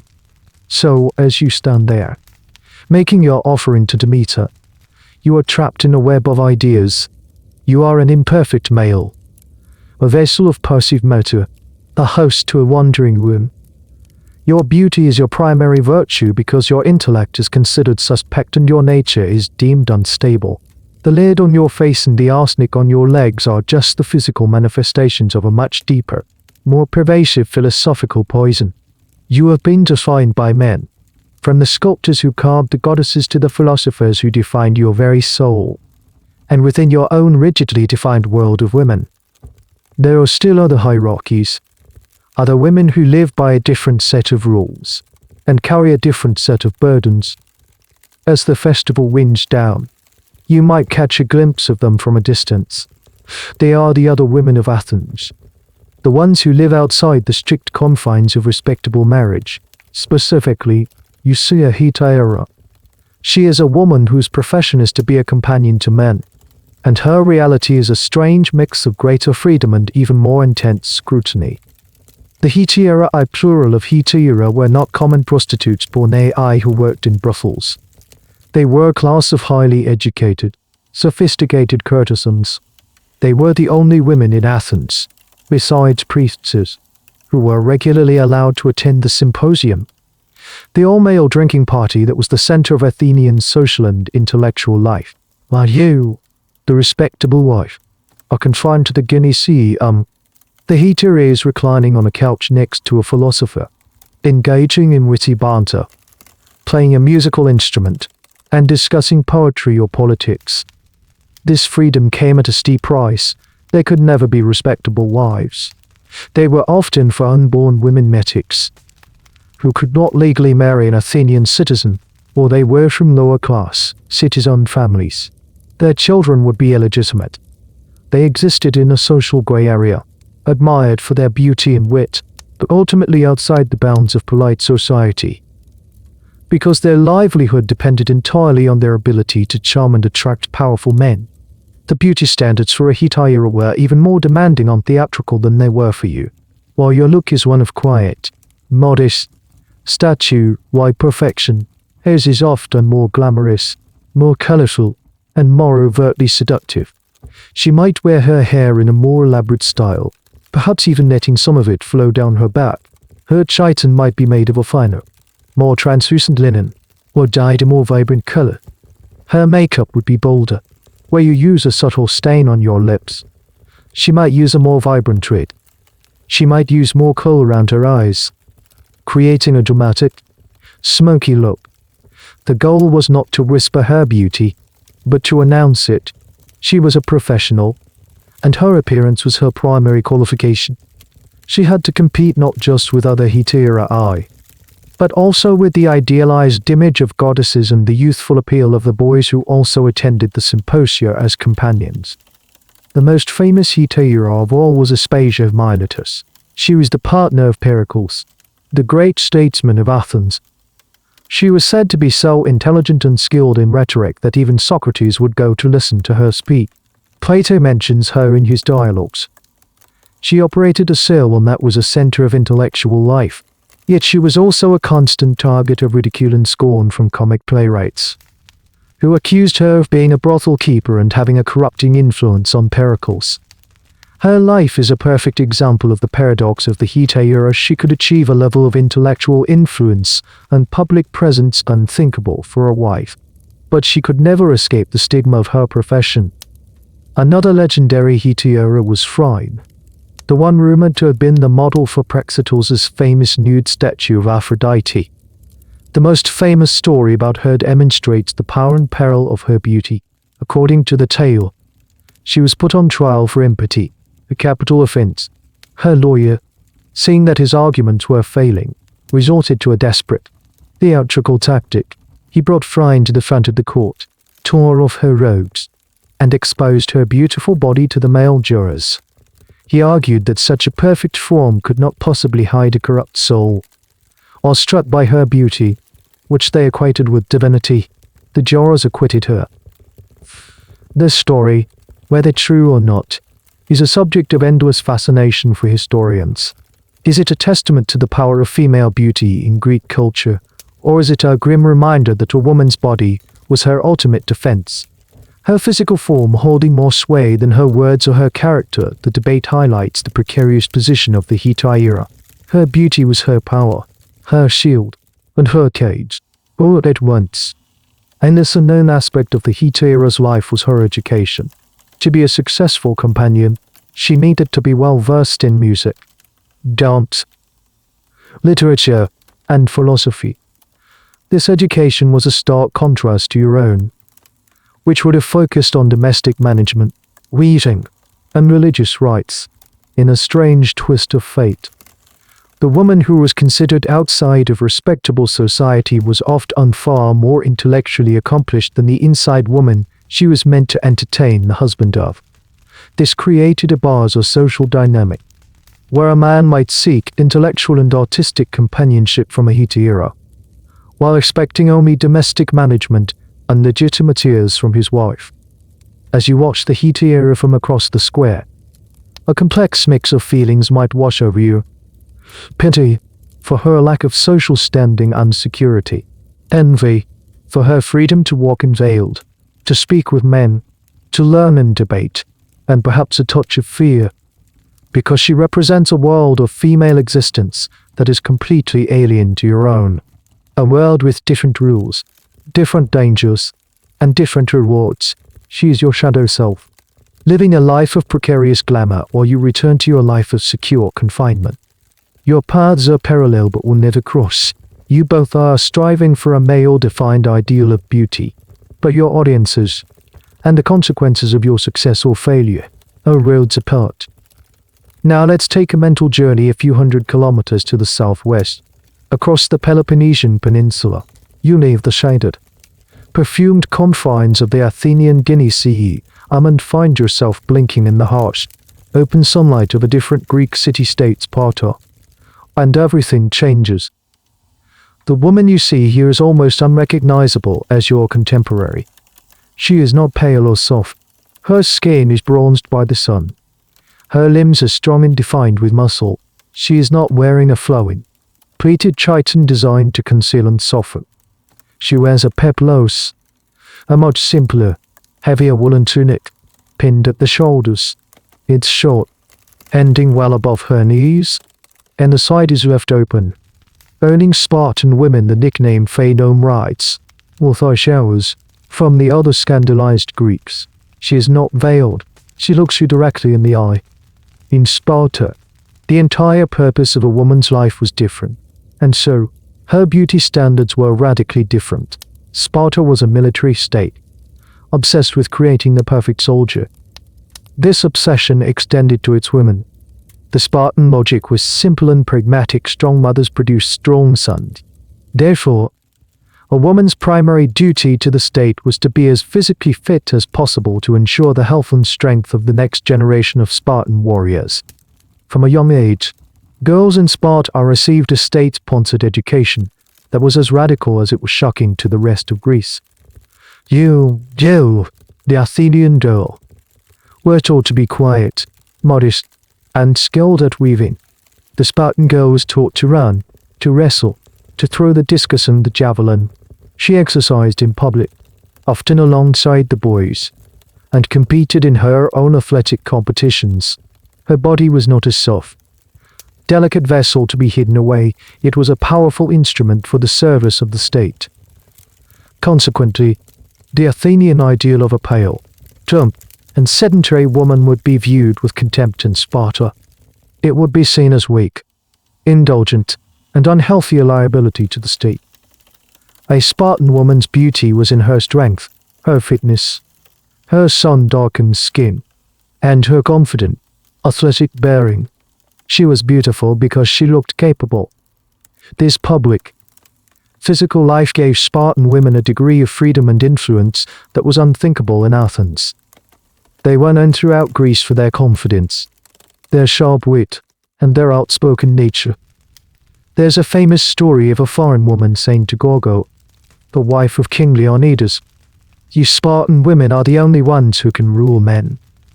Gorgo's legendary reply was, "Yes, because we are also the only ones who give birth to men." This exchange captures the essence of Spartan female identity. Their power and status were derived from their role as the mothers of warriors. Because Spartan men spent most of their lives in military barracks, living apart from their families until the age of 30, women were left to manage the households and the estates. This meant they had significant economic power. They could own and inherit land. And by the time of Aristotle, it was estimated that women owned as much as 2/5 of all the land in Sparta. This economic independence, combined with their physical training, created a woman who was worlds away from her cloistered Athenian counterpart. Of course, this freedom had its limits and its own brutal context. The entire Spartan system was built on the backs of a huge enslaved population known as the Helots. The Spartan citizen woman's freedom from domestic drudgery was only possible because it was forced upon countless Helot women. Her duty was to produce soldiers, not to weave cloth or manage the cooking. Those tasks were for the enslaved. There's a fascinating historical question about whether Spartan women used cosmetics. The sources are scant and contradictory. On one hand, the Spartan ethos was one of austerity and rejection of luxury. The idea of painting one's face with expensive lead or perfume would seem to go against their core values. The philosopher Xenophon, an admirer of the Spartan system, claimed they used no deceitful arts and showed their natural beauty. However, archaeological finds at Spartan sites have uncovered mirrors, small cosmetic pots, and perfume flasks, just like in other parts of Greece. So what's the truth? The scholarly consensus is leaning towards a middle ground. Perhaps they rejected the heavy, mask-like makeup of Athens, but still engaged in more subtle forms of adornment, using kohl to line the eyes, a touch of vegetable pigment on the lips, and perfumed oils. Their ideal was natural, but it might have been a natural look that still required some artifice. A strange, little-known custom in Sparta was their marriage ceremony. It was more like a ritualized abduction. The bride would have her head shaved, be dressed in a man's cloak and sandals, and be left alone in a dark room. The groom would then sneak away from his barracks, capture her, and consummate the marriage before sneaking back to his comrades. This bizarre ritual might have been a symbolic transition, marking the woman's passage from a girl who exercised with boys to her new role as a wife. The head shaving is particularly odd, a stark contrast to the long-haired ideal of the rest of Greece. Thinking about the Spartan woman forces you to reconsider everything you believe about beauty. She is a living refutation of your entire aesthetic. Her strength is her beauty. Hurting is a sign of health, not low status. Her confidence is a virtue, not a flaw. It's a radical and unsettling thought. Could a woman be beautiful without being pale, soft, and silent? The existence of Sparta proves that the answer is yes. It proves that beauty is not a universal truth carved in marble. It is a cultural construct, a set of rules created by a specific society to serve its own unique purposes. And as you prepare to return to your own home, to your own set of rules, this thought lingers in your mind, a small, rebellious seed of doubt. The festival is over. The brief, sunlit excursion into the world of men and gods has ended. You make the slow, chaperon journey back through the noisy streets, your veil once again firmly in place. The heavy wooden door of your home groans open and then shuts behind you with a solid, final thud. The sounds of the city are instantly muffled, replaced by the familiar quiet of the inner courtyard and the distant, rhythmic clatter of the loom from the gynaeceum. You are home. The first thing you do is begin the process of disassembly. The beautiful, respectable, artificial woman you spent all morning creating must now be taken apart. The performance is over, and it's time to count the cost. This is the evening ritual, a mirror image of the morning one, but tinged with a sense of weary finality. You retreat to the women's quarters. The slave girl is there, waiting with a basin of water, cloths, and the small clay pots that contain not cosmetics, but cleansers. You begin with your hair. You pull out the pins, unwind the ribbons, and undo the carefully constructed bun. Your long hair tumbles down your back, heavy and free for the first time all day. You might brush it out with a comb made of wood or bone, untangling the knots of the day. Next, the jewelry comes off. The golden snake bracelets are uncoiled from your arms. The heavy earrings are unhooked, your earlobes tender from their weight. The necklace is unclasped. Each piece is carefully wiped and placed back into a wooden storage box. They are not just ornaments, they are a significant part of your family's wealth, your dowry, your security. They are treated with care. Then, you shed the clothes. The heavy woolen himation is folded. The lightweight linen chiton is unpinned at the shoulders and slipped to the floor. You might stand for a moment in just your strap high on, the tight band around your chest, before unwinding that as well. The feeling of release as you take it off, the ability to take a full, deep breath, is a small, private luxury. Now, you are left with the most difficult part of the disassembly, the face. The mask of leaden coal must be removed.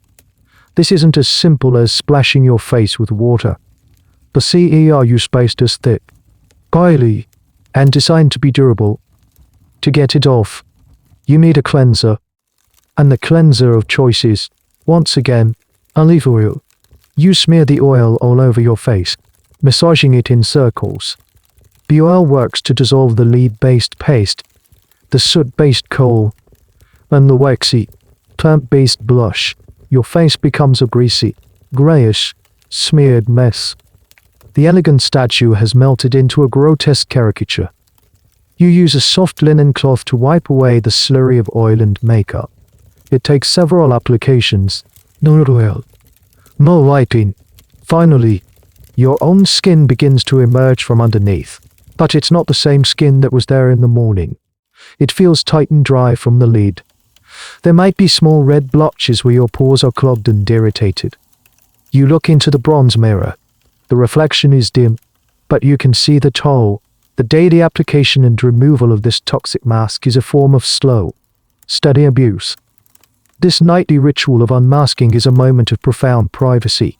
It's a moment when the illusion is shattered and the reality of the labor involved becomes undeniable. It's a moment that the men of your household, the philosophers, the politicians, would never see. They only ever see the finished product. They see the serene, pale wife at a family dinner or the perfectly composed woman at a religious festival. They don't see the grit, the grease, the poison, or the pain. They don't see the sheer, tedious work of it all. There is a historical debate about the psychological impact of this. Did women feel a sense of relief when they took off the mask? A feeling of being themselves again, or was the made-up face so tied to their identity as a beautiful, respectable woman that seeing their own unadorned face was a disappointment? Some scholars suggest that the act of creating this artifice was a source of creative satisfaction, a way for women to exercise control and artistry in a life that offered few other outlets. Others argue it was a constant, exhausting performance, and the evening's removal was a moment of weary resignation, a brief respite before the curtain rose again the next morning. The truth is likely a complex mix of both. One odd, little-known detail is that after cleansing, you might apply a different kind of mask, a beauty mask meant to nourish and repair the skin overnight. These could be made of things like barley flour paste, milk, raw honey. It's a sad irony. You spend the night trying to heal your skin from the damage you inflicted on it during the day, only to wake up and start the toxic process all over again. It is a cycle of damage and repair, a battle fought on the surface of your skin every single day. You splash your face with cool water one last time, pass it dry, and look at your reflection. The woman who stares back at you is just you, not the wife of a citizen, not a symbol of status, not a statue. Just a woman, tired at the end of a long day. The face is clean, but the effects of the day, and of all the days before, are not so easily washed away. The poison is still there, a silent guest in your bones and blood. The standards are still there, waiting for you in the morning. For now, in the quiet solitude of the lamplit gynaeceum, there is a brief moment of peace. The mask is off. Now clean, unadorned, unwrapped in a simple linen night shift. You lie on your recline. The olive oil lamp casts slow, dancing shadows on the walls of the gynaeceum. The sounds of the house are settling. The slaves are finishing their final tasks. The men in the other part of the house are asleep or making their way to bed. This is the quietest, most private moment of your day, and it is in the silence that the thoughts you've kept at bay come creeping in. You think about the day's efforts, the hours spent constructing the perfect face, the pain of hair removal, the discomfort of the restrictive clothing, and you ask yourself the fundamental question: was it worth it? What did you gain today? Perhaps a subtle, approving nod from your husband as you passed him in the courtyard. Perhaps an envious glance from another woman at the festival. A single, fleeting sentence of praise: my dear, you look as lovely as Helen today. These are the rewards. They are small, intangible moments of validation. They are the currency of your world. You weigh these meager earnings against the cost. The cost is not just the time and the pain.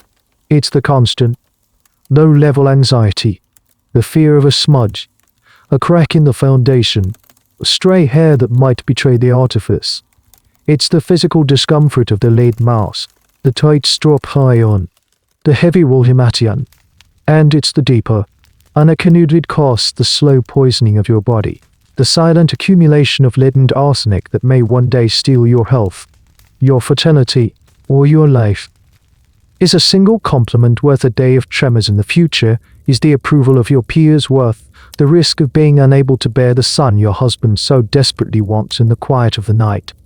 The trade-off seems insane. But in the bright light of morning, social survival feels more immediate and more terrifying than any long-term health risk. The fear of being shunned, being seen as common, or being deemed unattractive is a more potent poison than the one in the cosmetic pot. You think about the paradox of your existence. You are simultaneously revered and dismissed, as a wife and potential mother of citizens. You are placed on a pedestal. You are the guardian of the family line, the bedrock of the oikos. The law protects your honor fiercely.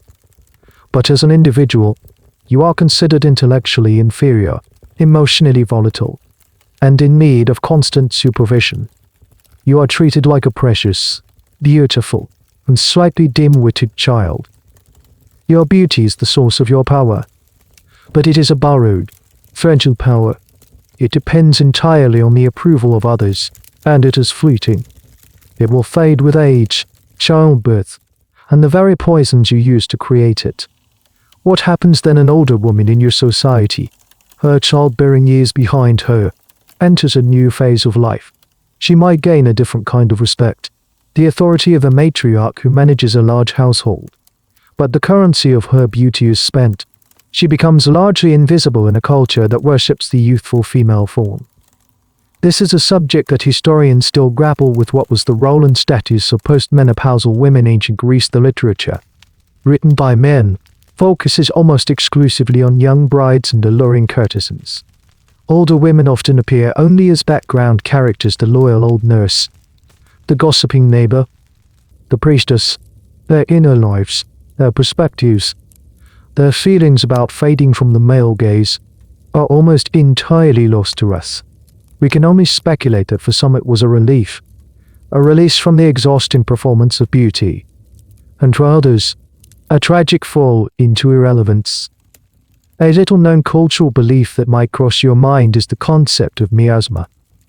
This was a belief in a kind of spiritual pollution or stain that could be incurred through certain acts, like childbirth, death, or murder. A person tainted with miasma had to be ritually purified before they could re-enter sacred spaces or polite society. In a way, you feel like your daily routine is a form of miasma management. You wake up as an ordinary, imperfect human, a state of natural pollution. Through the rituals of beautification, you purify yourself, washing away your flaws and transforming into a socially acceptable, ideal being. The nightly removal of the mask is a return to that unclean state, a cycle you are doomed to repeat. You turn on your side, the coarse linen of the sheet rough against your cheek. You think of the Spartan women, their sun-bronzed skin and their muscular legs. The thought is both absurd and liberating.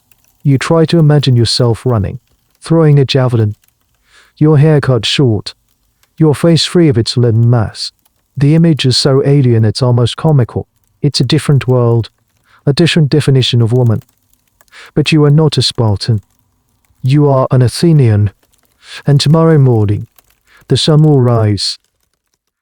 The slave girl will enter with the basin of water, and the bronze mirror will be waiting. The cycle will begin again. There is no escape, because the cage is not just the walls of the gynaeceum. It is the ideals in your head, the expectations of your society, and the reflection that you yourself strive to perfect. The greatest tribute to the effectiveness of the system is that you are not just its victim, you are its willing, daily accomplice. And with that weary, unsettling thought, you drift off into a shallow, troubled sleep.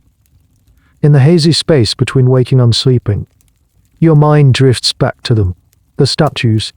They are the beginning and the end of this story. They are the silent, unblinking judges, the source of the ideal you have spent your life chasing.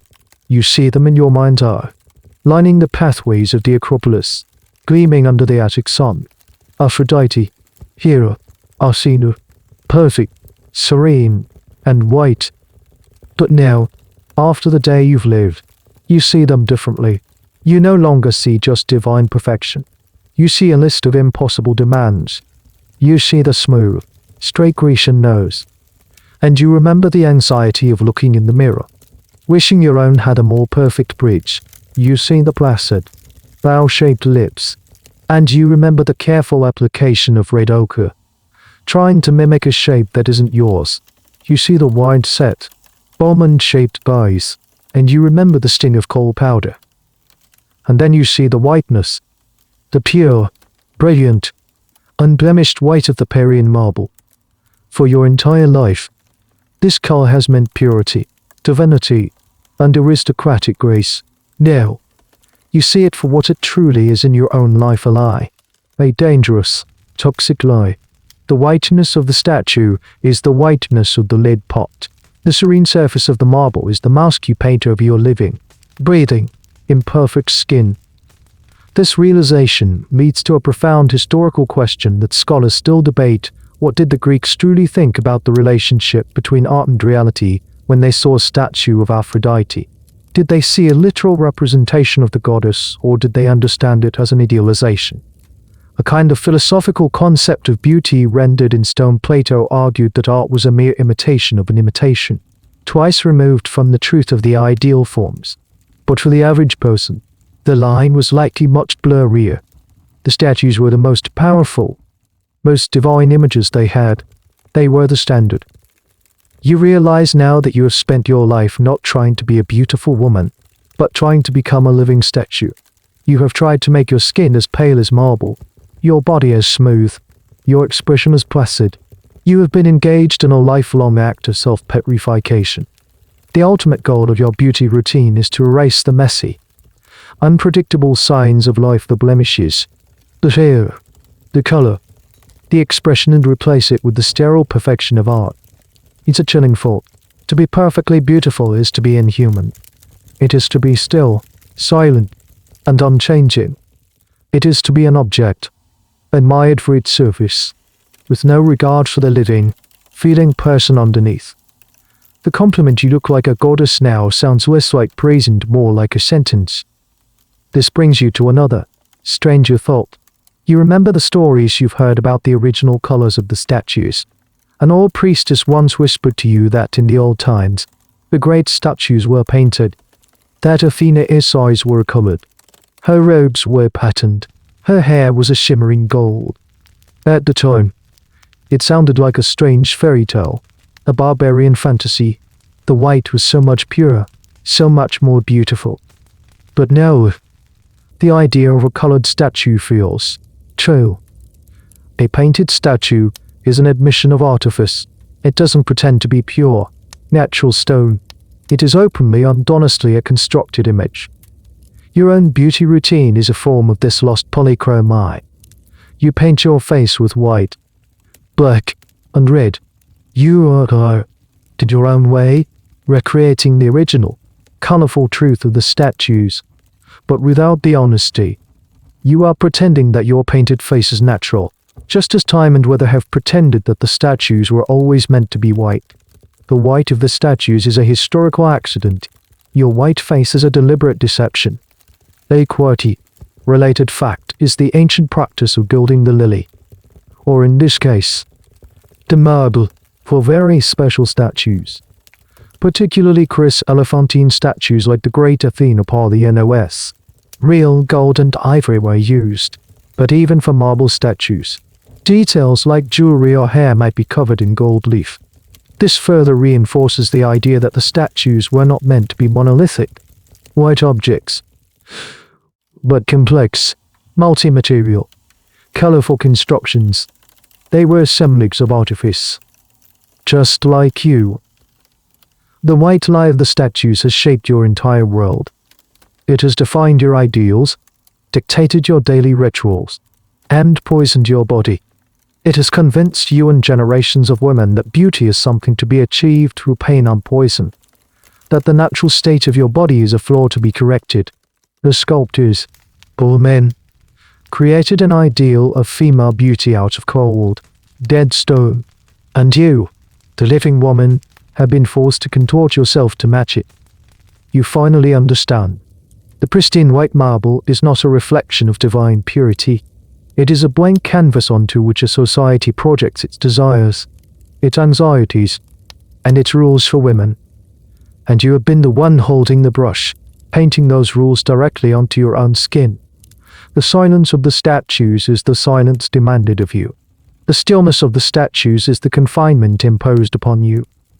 The coldness of the statues is the emotional detachment you are praised for. You are the masterpiece, and you are the sacrifice, and as you lie there, on the verge of sleep, you feel a profound sense of connection to that cold, beautiful, and deceptive stone. You are both victims of the same beautiful lie. As you drift deeper into sleep, the solid walls of the gynaeceum seem to melt away. Your thoughts unspool from the rigid confines of your day-to-day life and wander into the realm of what if.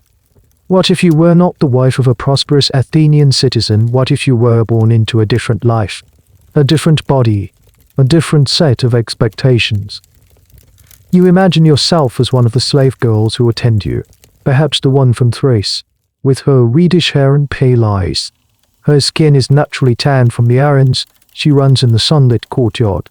No one expects her to be a pale, soft creature.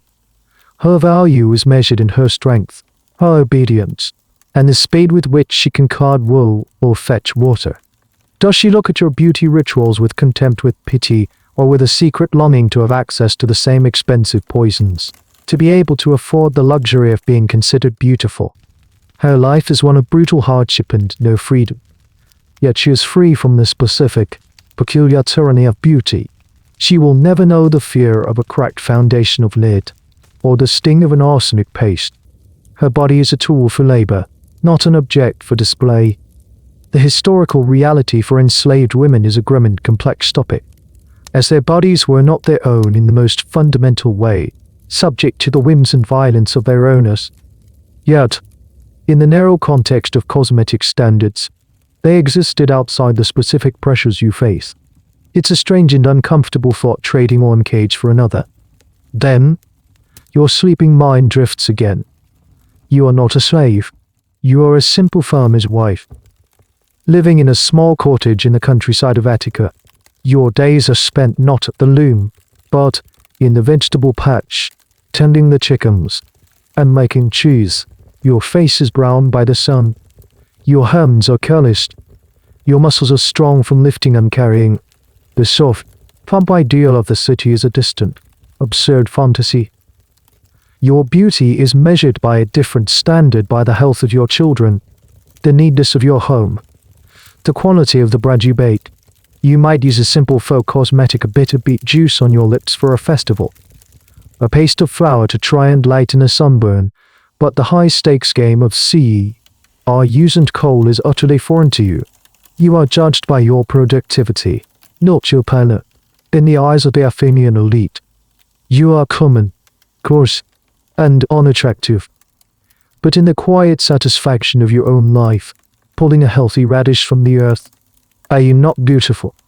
The question of rural versus urban life is one that historians often explore, while the literary and philosophical texts focus almost exclusively on the urban elite of Athens. The vast majority of people in ancient Greece lived agrarian lives. Their concerns, their values, and almost certainly their beauty standards were likely very different. The cruel beauty we've been exploring is, in many ways, a specifically urban, upper-class phenomenon, a product of leisure, wealth, and intense social competition. The farmer's wife didn't have the time, the money, or the motivation for such things. A little-known aspect of rural life was the deep connection to folk magic and local deities. A country woman might be more likely to wear an amulet of a specific type of stone to ensure a healthy pregnancy, or to say a charm while applying a poultice of herbs to a wound, than to use imported lead powder. Her world of beautification and self-care would be rooted in the earth, in tradition, and in the practical magic of the everyday, not in the abstract, philosophical ideals of the city. Your dream self shifts one last time. You are not a wife, a slave, or a farmer. You are a man. You are your own husband. You wake, and your day is one of movement and freedom. You walk to the agora, your limbs strong, your face open to the sun and the air. You spend the afternoon at the gynaeceum, naked and oiled, exercising with your peers. Your body is celebrated for its power, its function, its athletic grace. You engage in vigorous debate. Your opinion valued. You return home, and your wife is there, a beautiful, pale, silent creature, a testament to your success. You look at her, and you feel. What pride, affection, a sense of ownership? Do you have any conception of the pain and poison that went into creating the placid image before you? You probably don't. From his perspective, the world is ordered as it should be. Men are active. Women are passive. Men are public. Women are private. Men are rational. Women are beautiful. It is the natural, logical state of things, affirmed by tradition, religion, and philosophy. The idea that his wife's beauty is a form of painful, toxic labor would be as alien to him as the idea of a Spartan woman wrestling.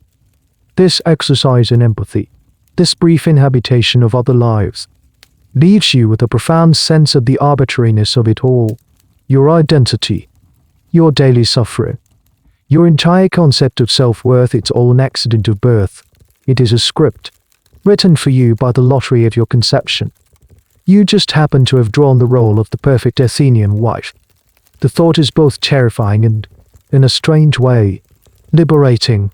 If your reality is just one possible version of reality, then it is not an absolute truth. It is not an unshakable law of the universe. It is just a story. And as you sink into the deepest part of your sleep, you feel a sense of detachment from that story. The daily anxieties begin to feel a little smaller, a little more distant, a little more absurd. As you drift deeper into sleep, the boundaries of your own identity continue to dissolve. You are no longer just an Athenian woman.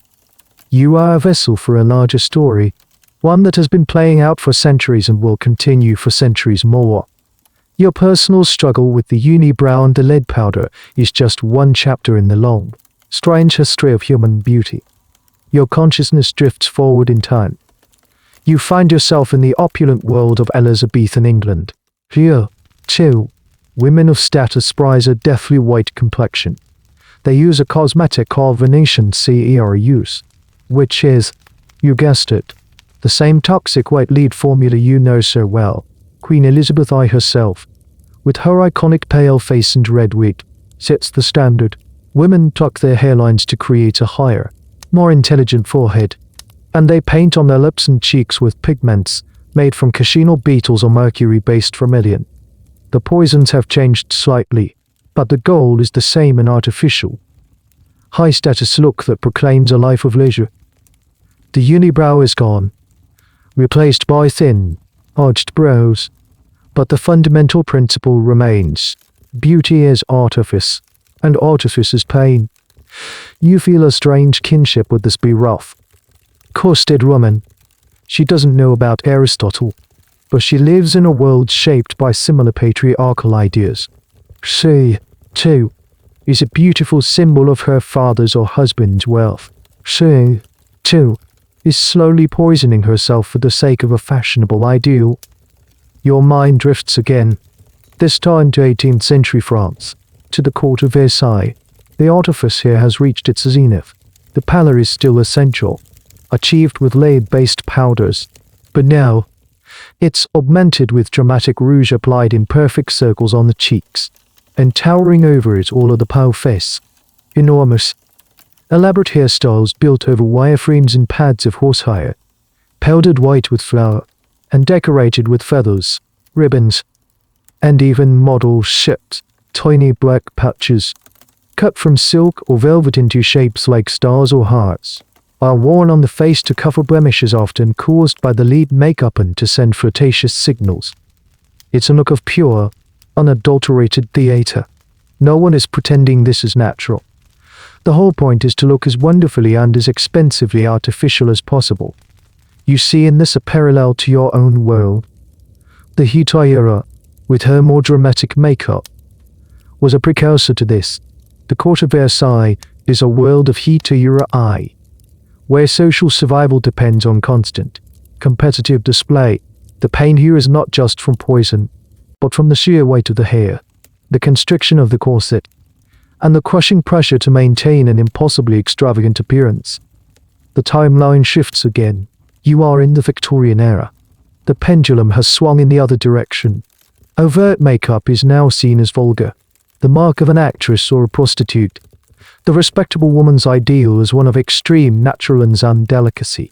But this naturalness is just as artificial and just as punishing. To achieve the fashionable, pale, consumptum look, women might secretly dust their faces with rice powder to get a natural flush. They might pinch their cheeks and bite their lips raw before entering a room to achieve the tiny, wasp waist demanded by fashion. They endure the agony of tightly laced corsets that compress their organs and restrict their breathing. The cruelty has simply gone underground, hidden behind a facade of demure, natural purity. This journey through time reveals a fascinating, recurring pattern that historians of beauty often study: the cyclical nature of natural versus artificial looks. Societies seem to alternate between prioritizing overt artifice like in your time, or at Versailles prioritizing a natural look that requires just as much, if not more, hidden effort and pain. The tools and specific trends change, but the underlying labor and the often damaging consequences remain constant. A lesser known, cross-cultural beauty practice you might observe in your dream journey is teeth blackening, or oe in historical Japan. For centuries, aristocratic women and some men used a dark liquid made from iron filings and vinegar to dye their teeth black. Far from being seen as ugly, it was considered a mark of beauty and civilization, a way to hide the yellowing of teeth and to signify that a woman was married. It's a stark reminder that even the most fundamental aspects of what is considered beautiful, like white teeth, are not universal truths, but deeply ingrained cultural codes. Saying this, your own pursuit of the unibrow suddenly seems a little less bizarre. You have seen enough. Your sleeping mind retreats from the future and settles back into your own time, your own bed. But the journey has changed you. You see that your personal struggle is not unique. You are part of a long, unbroken chain of women, stretching back into the past and forward into the future, all striving, suffering, and struggling with the impossibly cruel and arbitrary demands of beauty. You are all painting your faces, binding your bodies, and poisoning your skin to conform to an ideal defined by your specific moment in time. The realization is both disheartening and strangely comforting. You are not alone in your struggle. Your pain is not a singular event but part of a vast, shared human experience. There is a sense of solidarity that transcends time and culture. The woman at Versailles with her towering wig and the Victorian lady with her hidden corset are your sisters in this strange, endless war. And with this sense of a shared, timeless sisterhood, the weight on your own shoulders feels just a little bit lighter. The morning doesn't seem quite so daunting.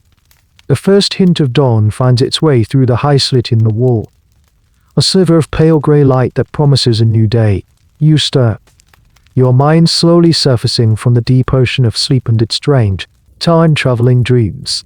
You are back in your own skin, in your own bed, in the familiar, lamp-scented quiet of the gynaeceum. You feel different. The dreams of other women, other eras, have left their mark on you. The weight of your own reality feels less absolute, less crushing. You sit up, and as if on cue, the slave girl enters, carrying the usual basin of water. But today, you look at her not as a tool or a silent witness, but as another woman caught in a different part of the same complex web. She sets the basin down and moves to the table where the cosmetic pots are laid out, ready for the morning's ritual. She picks up the heavy pot of white lead, the simethyon, and turns to bring it to you. But today, something is different. You hold up a hand. A small, simple gesture. Wait, you say. The word hangs in the quiet here, unexpected. The slave girl freezes, her eyes wide with confusion. This is not part of the script. You get up and walk to the small wooden table. You look down at the collection of pots and powders, the lean for pallor, the coals for the unibrow, the ochre for the blush of false health. They look different to you now. They seem smaller, less powerful. They are no longer magical tools of transformation, but crude instruments of a strange and painful craft. You think of the statues again, the white, silent, beautiful statues, the lie you have tried to live. But you remember the other part of the story, the whispered truth of their original state. They were colored. They were painted. They were, in their own way, artificial and honest about it. You think the crime is not the artifice itself, the labor of beauty, the desire to present a better version of oneself to the world. Perhaps that is a universal human impulse. Maybe the crime is the pretense, the lie that this artifice is nature, the lie that this poison is purity, the lie that this cage is a paradise. You pick up the bronze mirror, its surface cool and heavy in your hand. You look at your reflection. It's the same hazy, golden image as yesterday. You see your own unadorned face. The skin has its own natural, living color. The eyebrows are too, not one. There are faint, tired shadows under your eyes. It is the face of a human being. What would happen if you just stopped? What if you walked out into the courtyard with this face? What would your husband say? What would the other women whisper? The thought is terrifying. A social suicide. It would be a rebellion. A declaration of war against the established order of things. You are not a Spartan woman. You are not a revolutionary. You are the wife of an Athenian citizen. And your survival depends on conformity. This is the great, unanswered question for historians.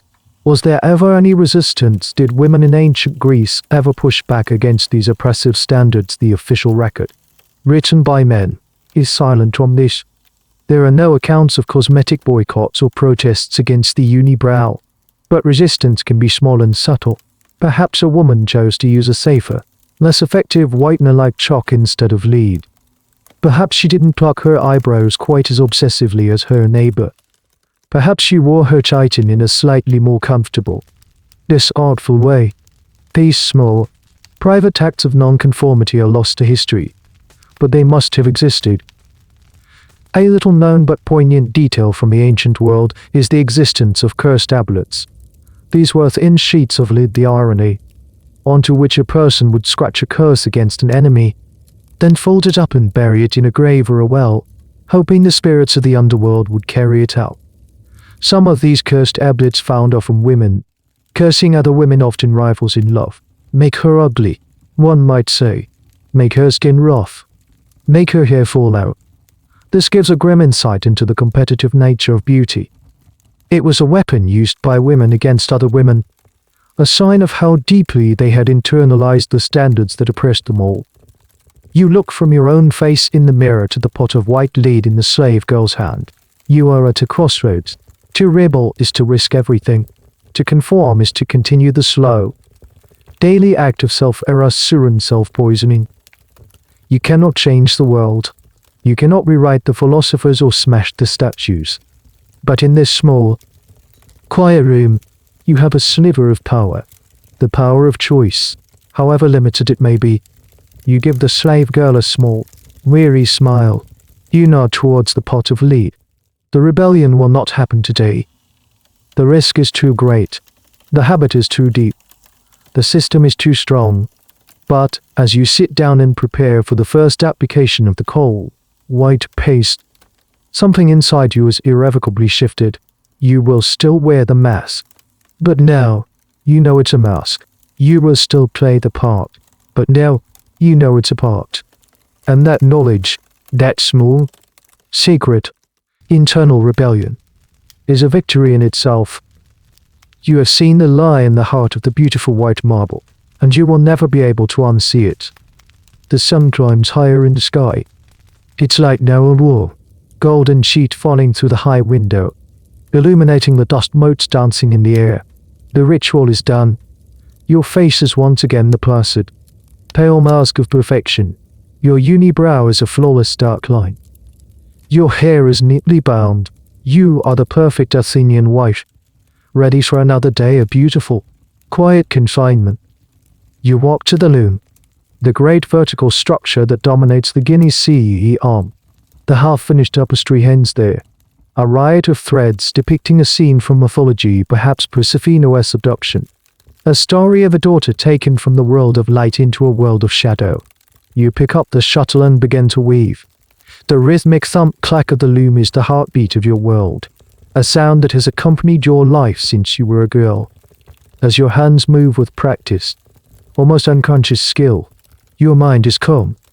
The turmoil of the night in the small, aborted rebellion of the morning have settled. You have accepted your role, but you have not been defeated by it. Your new knowledge has given you a kind of inner distance, a secret space in your mind where you are free. You understand now that the pursuit of beauty is a kind of weaving. You take the raw materials, the lead, the coal, the soft flesh of your own body, and you weave them into a pattern dictated by your culture, your husband, your society. The final tapestry is the image you present to the world. It is intricate, it is laborious, and it is fragile. A pulled thread, a spilled drop of wine, and the illusion can be ruined. This comparison of weaving to life itself is a common thread in your culture's mythology. The Fates, the three powerful goddesses who control the destiny of every mortal and god, are depicted as weavers. Todo spins the thread of life, Macasus measures it, and Atropos, the feared one, cuts it. Your life, your destiny, is a thread on their cosmic loom. This thought used to feel fatalistic and frightening. Now, it feels shared. The Fates are women, engaged in the same endless, creative, and sometimes cruel work as you. Historians have often debated the significance of weaving in the lives of Greek women. Was it just a tedious chore, a symbol of their domestic imprisonment, or was it, as some feminist scholars argue, a powerful source of female creativity, economic contribution, and solidarity in the gynaeceum? As women worked together at their looms, they would have talked, shared stories, and built their own distinct culture, hidden from the eyes of men. The loom was both a tool of confinement and a tool of connection.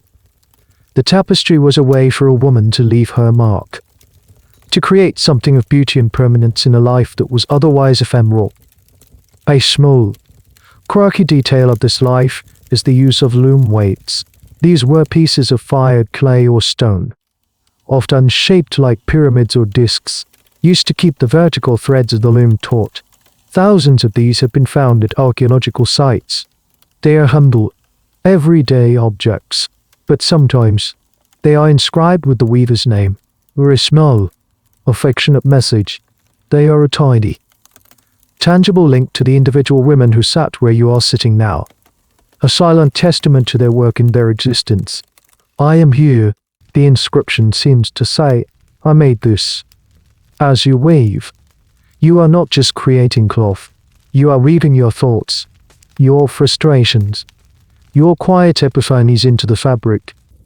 The dark thread you choose for the shadowy underworld in your Persefino tapestry feels more meaningful today. The vibrant reed of a pomegranate seems to hold a secret significance. Your art is becoming your diary. The sun will cross the sky. The day will pass in a predictable rhythm of domestic tasks, quiet supervision, and endless weaving. Your husband may or may not visit. You may or may not have a visitor. It doesn't matter as much as it did yesterday. The performance will continue, but the audience inside your head has changed. You are now watching yourself with a sense of compassionate understanding. Tomorrow, the sun will rise again, and you will face the same choices. The pot of lead will be there. The bronze mirror will be waiting, and you will continue the daily ritual, because that is your life. That is your reality. But you will do it with the knowledge that this reality is not the only one. That beauty is a story, and you have finally learned to read between the lines. You will continue to build your beautiful cage, but now you know it has a door. And the door is not in the wall of the gynaeceum. It is in your own mind.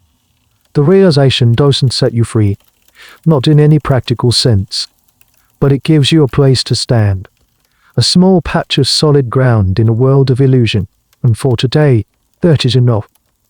The sun has long set on your Athenian home. The day's labors, both seen and unseen, are done. The threads of the loom are still, and the house is settled into a deep and profound quiet. The faint, Smoky scent of the extinguished oil lamps hangs in the air, a gentle reminder of the day's end. You are lying on your recline now. The coarse linen sheets a familiar comfort against your clean skin. The heavy mask has been washed away, and the weight of the day's performance has been lifted, leaving behind a quiet sense of exhaustion, but also a strange, newfound peace. Your breathing deepens, seasoning with the gentle, rhythmic pulse of the sleeping world around you. The thoughts of leaden arsenic, of unibrows and statues, begin to soften and blur at the edges. They lose their sharp, anxious quality and transform into the hazy, drifting images of a mind preparing for sleep. You feel the weight of your own body, a gentle, pleasant heaviness anchoring you to your bed. The cool night air whispers against your face, a soft caress that feels more real and more comforting than any cosmetic you could ever apply. You are drifting now, floating in that peaceful, liminal space between consciousness and dreams. The rigid lines of the gynaeceum dissolve into a soft, endless landscape. The figures from your day, the slave girl, your husband, the Spartan woman, the statue of Aphrodite, they are all there. But they are no longer judges or rivals. They are simply fellow travelers in a vast, shared dream. They wave to you from a gentle distance, their faces soft and understanding in the twilight of your mind. There is no more striving, no more pain, no more poison. There is only a profound and gentle stillness, a quiet acceptance. You are sinking into a deep and restorative sleep. Sleep as welcome and as necessary as the rain on dry earth. Rest now. The story is over. The end of the article. Good night.